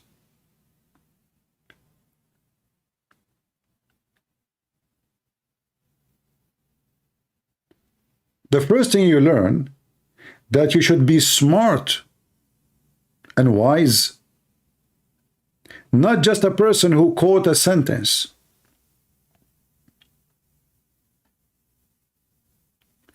You quote the sentence when the sentence is required. You say a word when the word is going to be effective. They wanted to tempt him, remember. And now Jesus being tempted. He been tried. If Jesus says stone her, well, now we know that he is going to follow the law. He is not a special. He is just doing, he is just a follower. He is not the person to follow. He is just a person to follow. I mean, he followed himself. He followed the law. But Jesus here, he showed how wisdom can solve big problems. How wisdom can be used for mercy. How wisdom can be used to expose liars. How wisdom can be used to touch the heart, even between those liars, to feel ashamed of himself.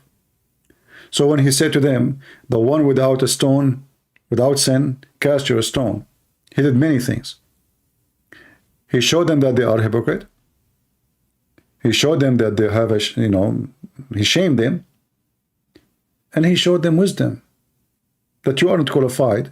You yourself, you are the last one to be qualified to cast your sin, your stone. You yourself is corrupt.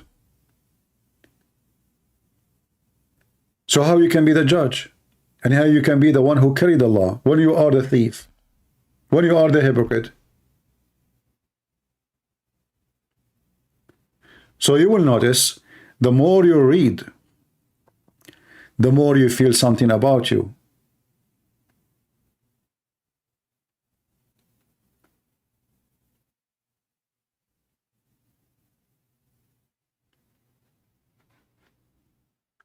Many people, they see that this is a verse here showing the mercy and the love of Jesus forgiving that woman.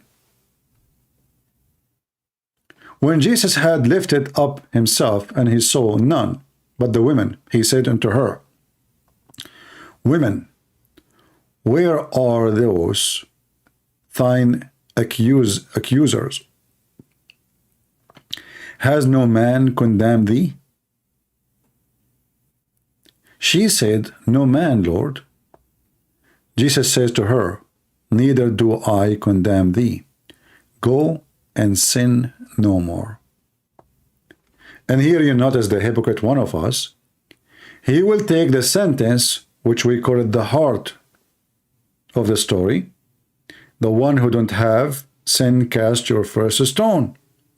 But they will not remember that Jesus says, Go and sin no more.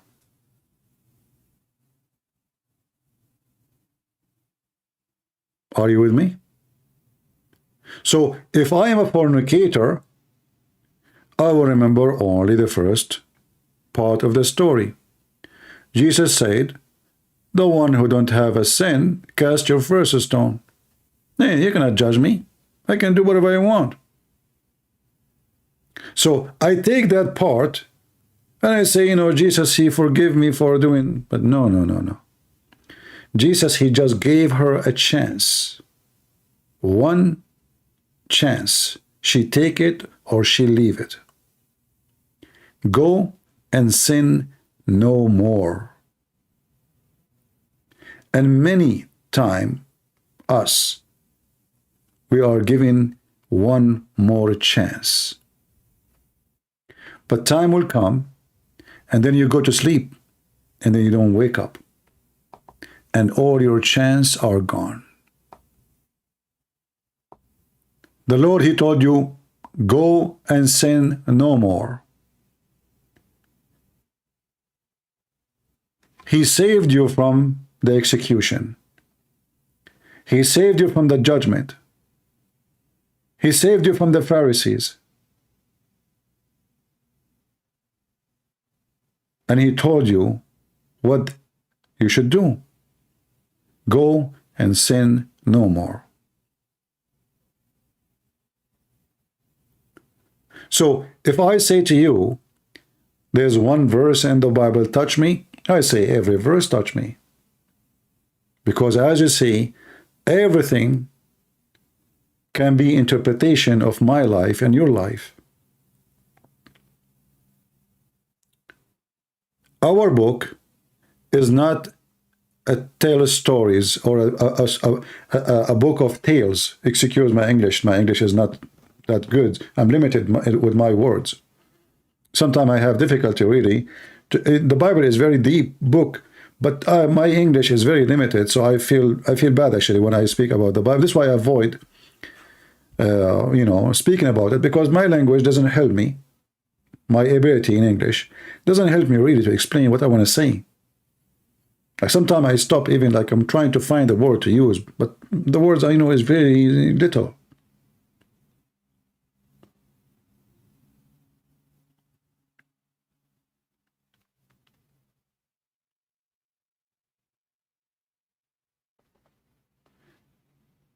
So every verse in the Bible can be your story.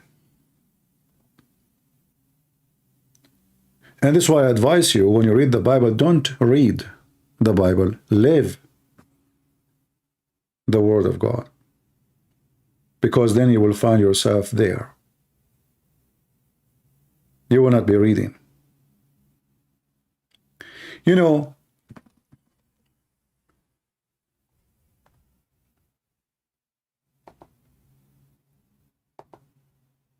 once I was teaching, and in the room, there's a big room actually. There's like a picture, natural nature. So I ask those guys with me, who can describe, who can, let's take a paper and pen, and either you draw this picture or you write. I did that many times actually, because that helped me to understand people in front of me, how they see things and what they see. And you will notice, even though we are looking at the same picture, all of us, there's only one picture. But each one of us, he sees something else.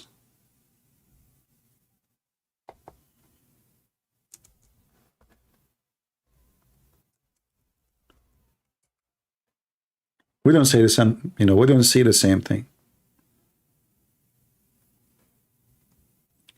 We don't even describe it in the same way.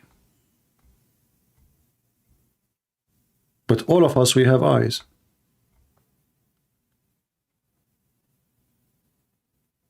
All of us, we are looking from the same distance at the same picture. Why we don't see it in the same way? The answer is very simple. Because each one of us, he live different life. So he see the same image in different way.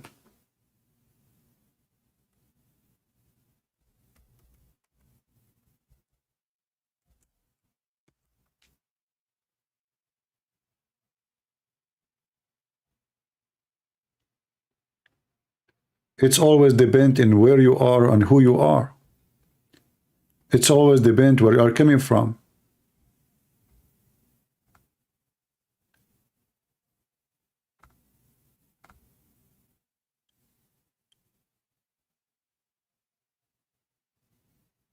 If we have a picture, have food, meat, fruits, and mountains, and rocks, and trees.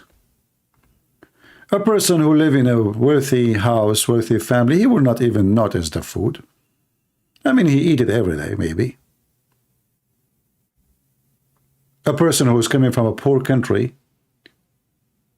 he saw those fruits, maybe he saw them like, he never saw them in real. Right away, he see the fruits. Or he see the meat. Other person, he sees something totally different in the picture. This is why you will see A person coming from Europe, he go all the way to the desert because he want to enjoy the desert. But a person from the desert, he want to go to Europe to enjoy Europe, the Greenland. The person who live in the desert, he don't see a joy. He see a very dead land, very harsh weather, very tiring.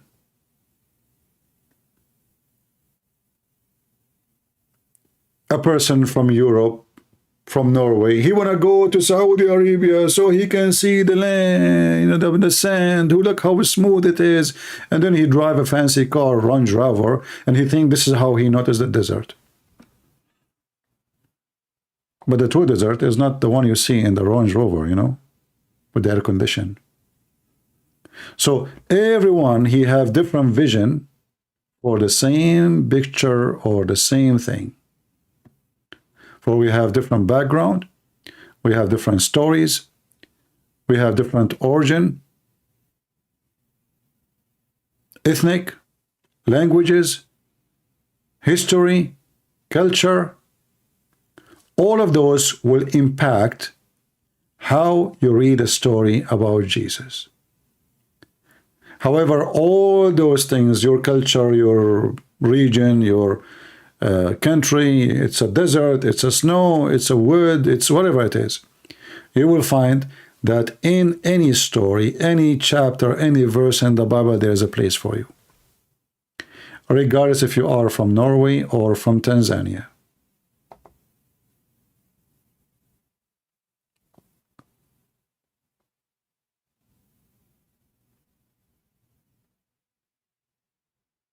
So I hope I answered your question. Now we can go more in details, but I think that's enough to explain.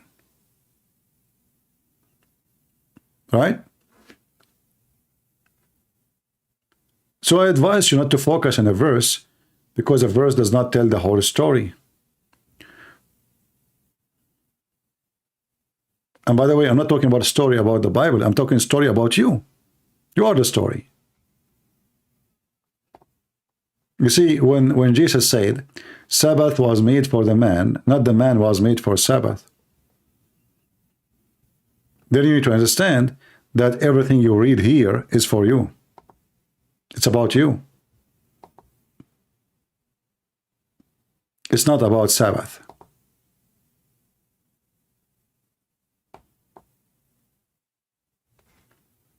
The Pharisees, they think the whole thing is about Sabbath.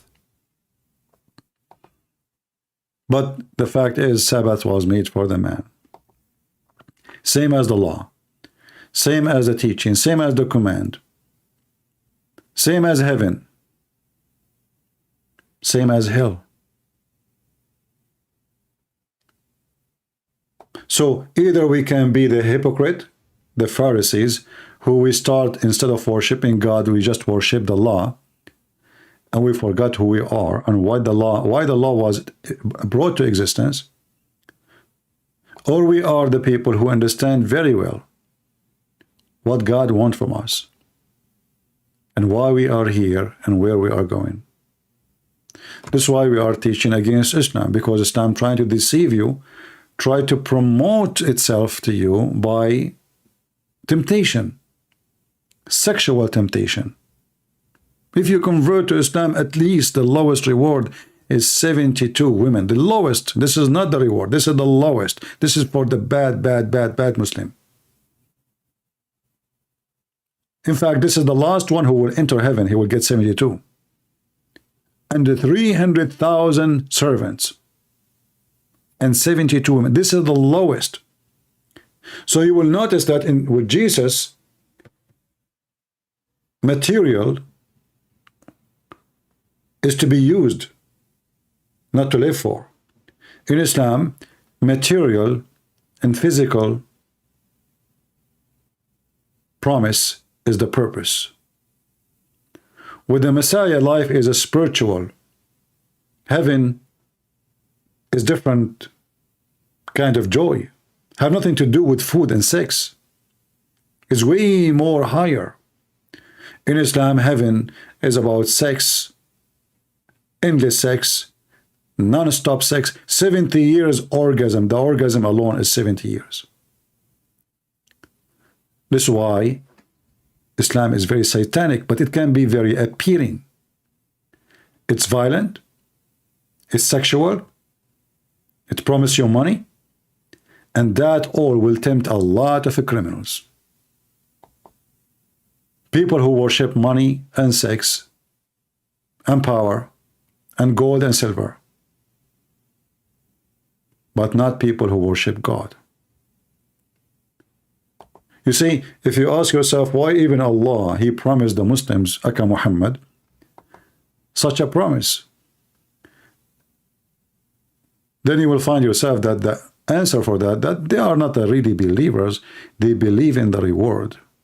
They don't care for God, because if this God, he think they can believe in him without that reward, which is about sex and food and gold and silver, why even he promised them that reward? But he knew.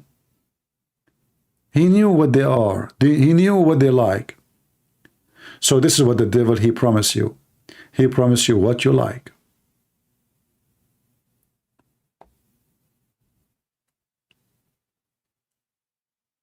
You know, Islam sometime,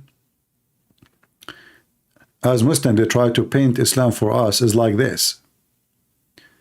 It's a green, there's a way, Islam is the way. You convert to Islam, you say Shahada, that's it, you are fine. And then you cross to heaven, and heaven is full of women, naked women. They are waiting for you. The second you enter heaven, they will be all over you. If the promise itself is not obvious to be satanic, so what else is satanic?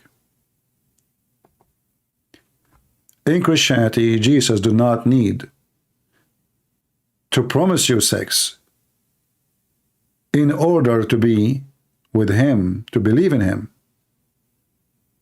It's like a bribe. Listen, if you believe in me, I will give you this.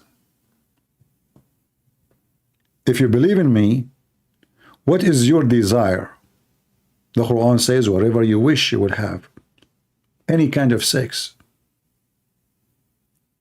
Your house in the heaven, according to Muhammad, is one brick of gold and one brick of silver. And here you ask yourself, you are in heaven, still we have a value for a brick of gold and brick of silver?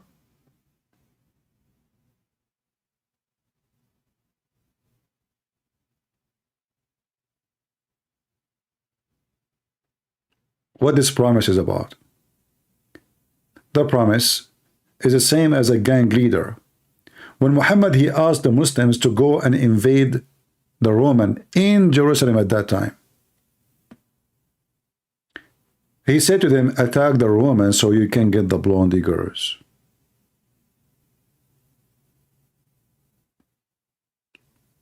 Attack the Roman so you can get the blondie girls. So who is Muhammad? He's a caravan rider, criminal, thief, and rapist. He is not serving God, not defending God, don't care for God. He wanna attack the Roman to get the blondie girls. Tempting his men to go to war, to kill, to rape, because he knew they like blondie girls. And then he made verses in the Quran about women who they are so white, because he knew his men like to rape girls. So, because he knew what their desire is, he designed a heaven fit with those pervert criminal desire.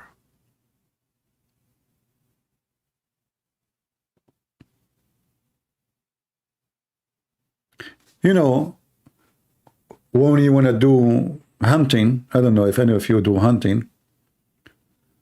In order to hunt an animal, you have to deceive the animal. You have to. So either you change the way you dress to cover yourself so he will not notice you, or you bring a recording to make a sound of a duck or a sound of a wolf or anything. You have to deceive the animal.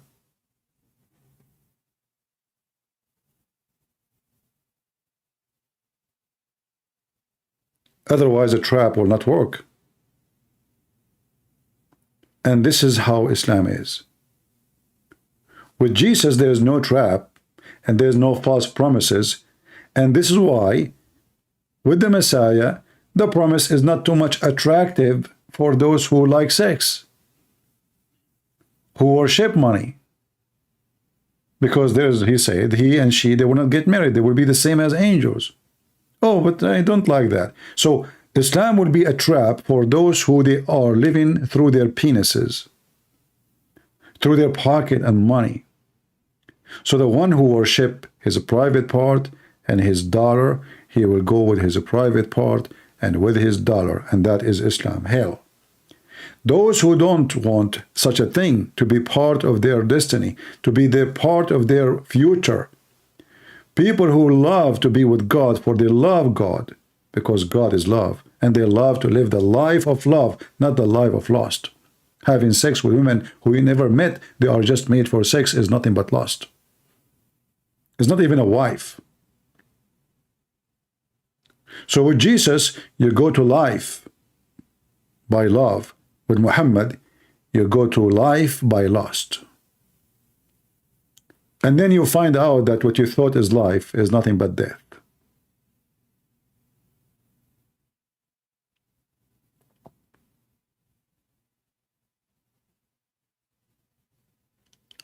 So don't be fooled, because most of the traps, actually all traps, they look nice. Otherwise, they will not be trapped. You will not be trapped by a trap. It's obvious it's trap.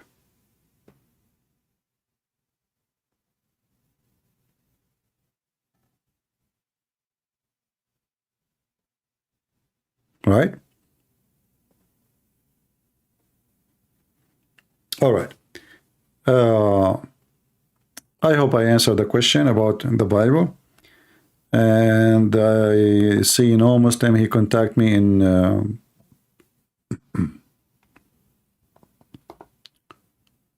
Skype. So we're out of customers.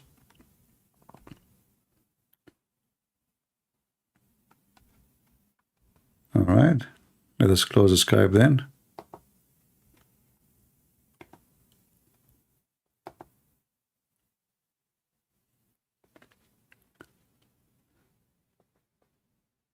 Anyway, I hope today we just, spoke about the Bible a little bit, and I hope I was able to help you to enjoy the Bible more. Don't read a story, live the story. Imagine yourself part of the story. Think about the story. Where are you from it? Are you the one who is watching Jesus when they are trying to condemn the women? Are you the ones who throw the rocks? Are you the one who want to tempt Jesus? Because it can be you, it can be me, it can be any of those. Are you the woman who is in the middle of the square, everybody trying to stone you? Who are you? Try to find yourself in the Bible. You are there. The book is about you. Even though it looked like it's about Jesus, right? But it's about you. This is why when the Lord, he said that the earth and the heaven, everything will be destroyed, but my words will not. Why? Because his words is about you, and those who are the very elect, the one who decided to be with the Lord, they will live forever. So live the Lord, don't read them. And I'm not saying don't read them. I'm saying live by reading, living the words. Reading the words plainly. Like, when somebody sends you a text message, let us say, I'm joking with you. I say to you, I say you are a fool. You said something, I say you are a fool. But I don't mean it really. I'm joking, like just being, whatever. Either you take it serious, or you get hurt, your feeling, and you say, oh, he's calling me fool, or you laugh with me, and you find it funny. So which one? If it was a joke, and then I take it seriously, that means I failed to understand what the word meant. What was the purpose of it? It's a failure.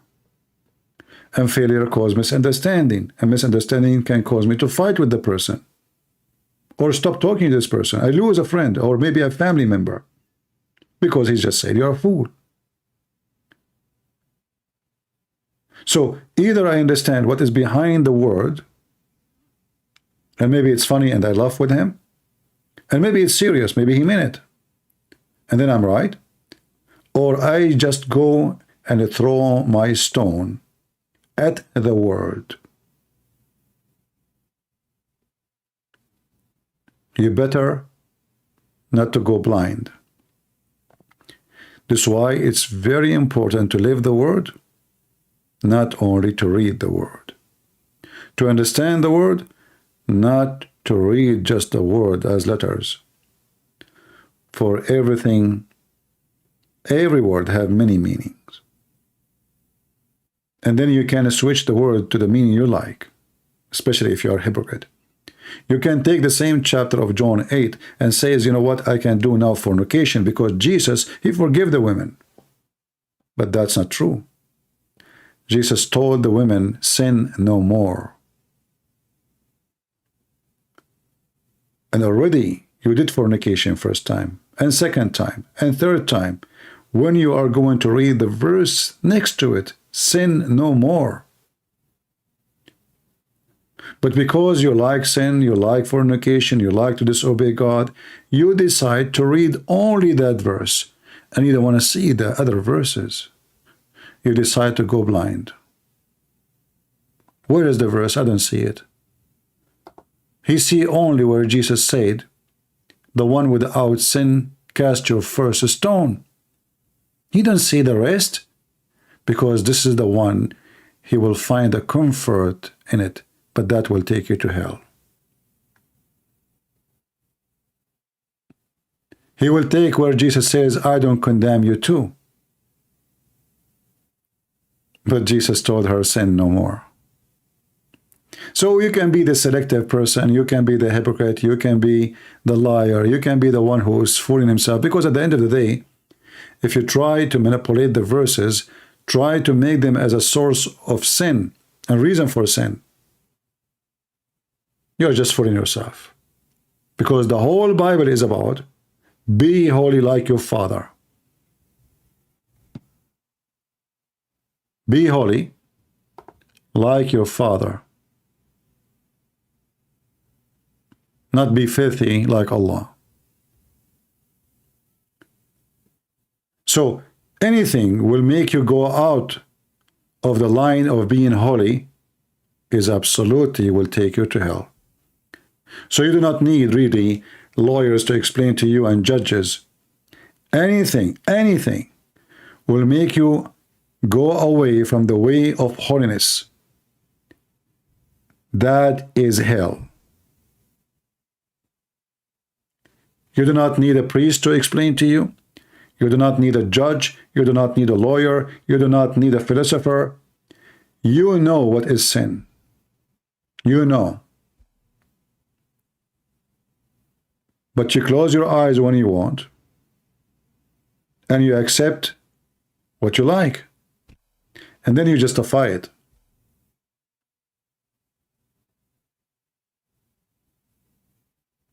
And me, myself, I go through those stages too. Don't think it's only you. So I say to myself, oh, you know, I'm weak. Okay, tomorrow I will not do this no more. You know, we are human, you know. You know, what we can do. You know, we wish to have things is not ours. It's normal. You know, we get tempted, you know, sexually. You know, beautiful women, look at those women, they are beautiful. Is it possible for a man to see a beautiful woman and he don't get tempted? I can give myself all the excuses. There's a huge difference between being tempted and doing the thing. A huge difference. Big difference. To be tempted is very normal. To fail into temptation is a different story.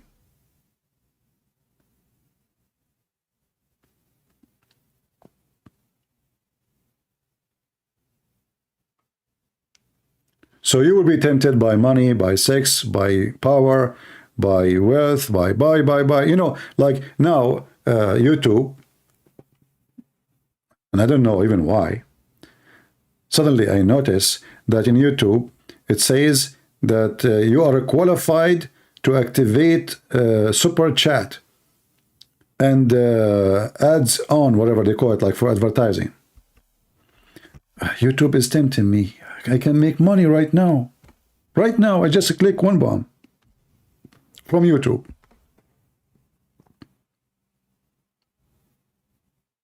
I have two accounts. This one have 144,000. The other one have, I don't know, 100,000 something. I can make good money. People, they can put donation here. But I know there are some people, they don't even come to YouTube unless there's a donation in their channel. If YouTube take the donation, they stop coming totally. They try to find different platform. I don't want the money of YouTube. Because now I feel better. I am here, not because there's a commercial plane, and not because there's people, they are giving donation. I'm here because I want to be here talking to people. Always the devil try to tempt you. So either you will become the same as the rest.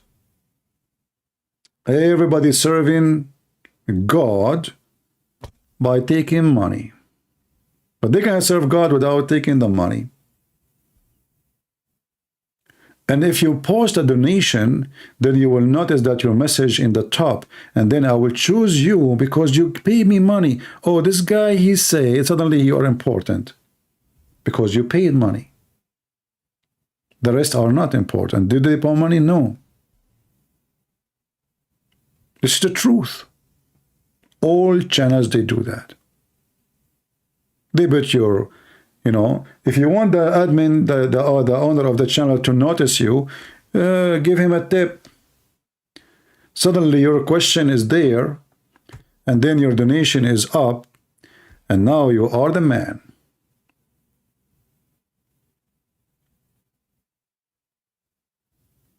So always temptation is going to come. Even though you don't seek it, it will come to you.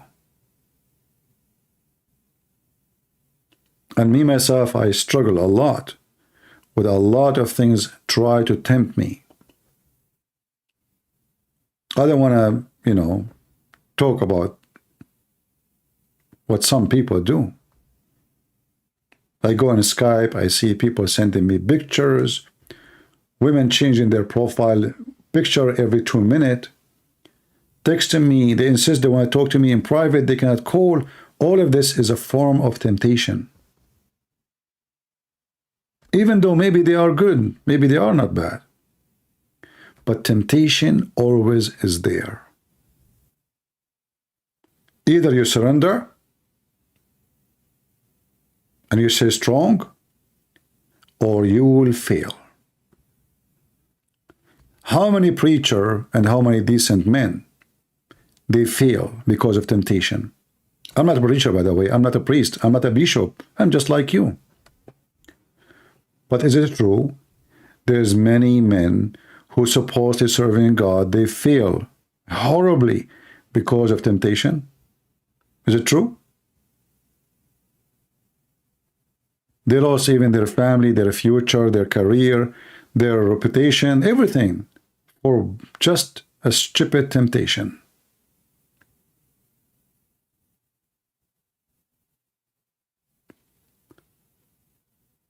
And the devil, he will never stop trying to tempt you. And the more you resist, the more he give you more temptation. The more he make things look so nicer, easier, easy. It's coming to you just to grab it.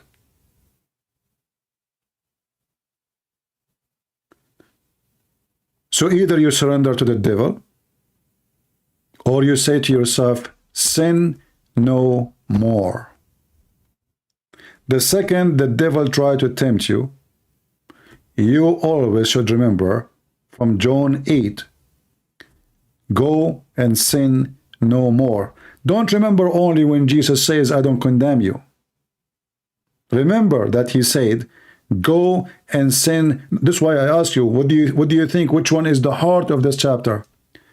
Most of you agree with me that about if you have no sin, cast your first stone.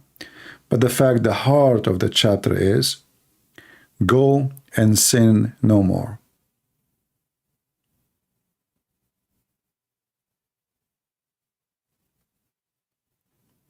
You live, you enjoy life. Life without sin is way more joyful. Sin never make you happy. I don't talk about my life. I don't talk about my private life. But I go through things like you do. I'm not coming from the sky with the cloud. I'm like you. You will never find joy with sin. Never. Sin make you rotten. Sin make you stinky. Sin make you hate yourself. Sin will bring depression. Sin will make you feel down. Sin will make you feel you are used and abused. Imagine you sleep with women every day. And then which one of them you love her? You love nobody, and you never feel love no more. All of them, they call you babe. Which babe is you? And what kind of woman she will call you babe? Just she met you 2 minutes ago and she sleep with you today. How many babes she have before you, and how many babes she will have after you? And the same, the man, he meet a woman, you know, right away, he like her, she is wonderful, I really like everything about you. He said that to every single woman before you. And he will say that to 1,000 women after you. A man who seek love, he don't commit sin. There's enmity between love and sin. They don't live together. A man who loves you, he married you. A man who want to use you, he sleep with you. Sin and love cannot be under one roof. If a man, he says to you, I love you, so why he don't want to marry you? What is missing? Maybe he love your body, but this is not love. I have nothing to do with love. He love everyone body. He love buddies.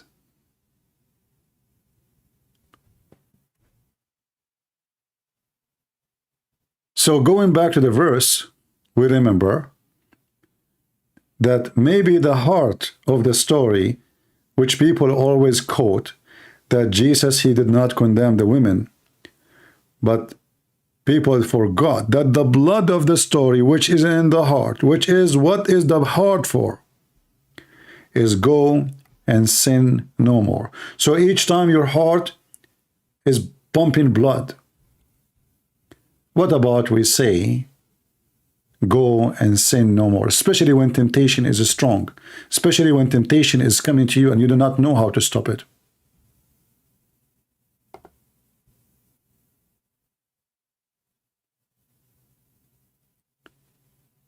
Temptation is powerful, but you can be way more stronger than temptation by just one sentence. You commit sin before, you learn that sin never make you happy. And I challenge anyone to say to me that sin make him happy. You will never find one. You will never. You live sin, you might feel temporarily joy, but then you will regret badly.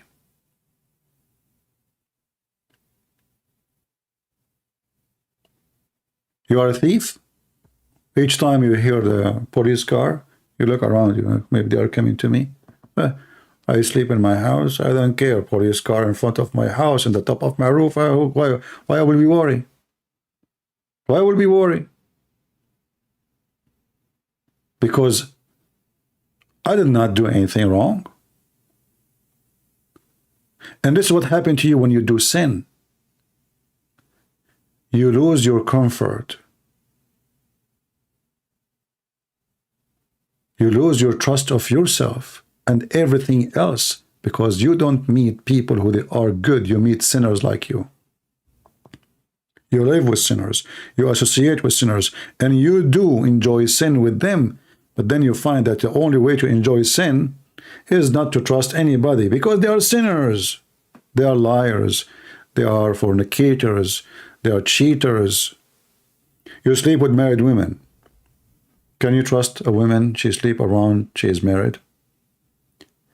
You sleep with married man. Can you really trust a man that he will be good to you as a woman? He is already cheating his wife by sleeping with you. If he is good, he will not do it.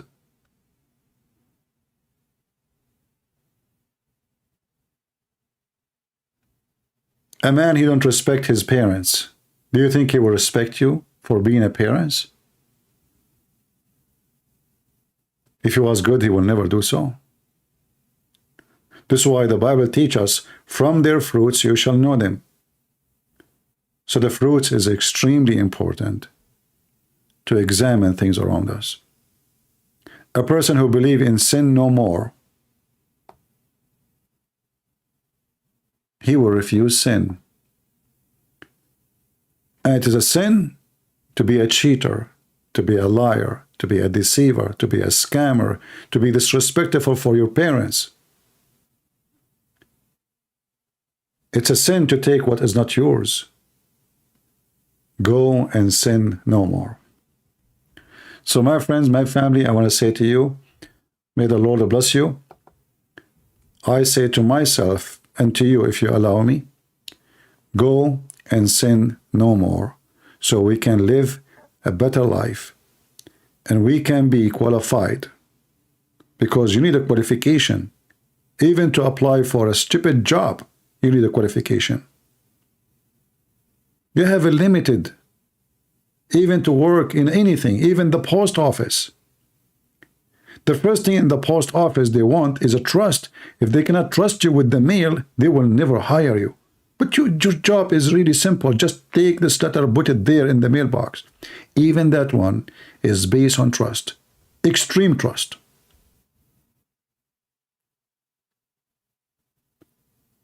So if the post office need a trustworthy person, how about entering the house of God? What is the qualification?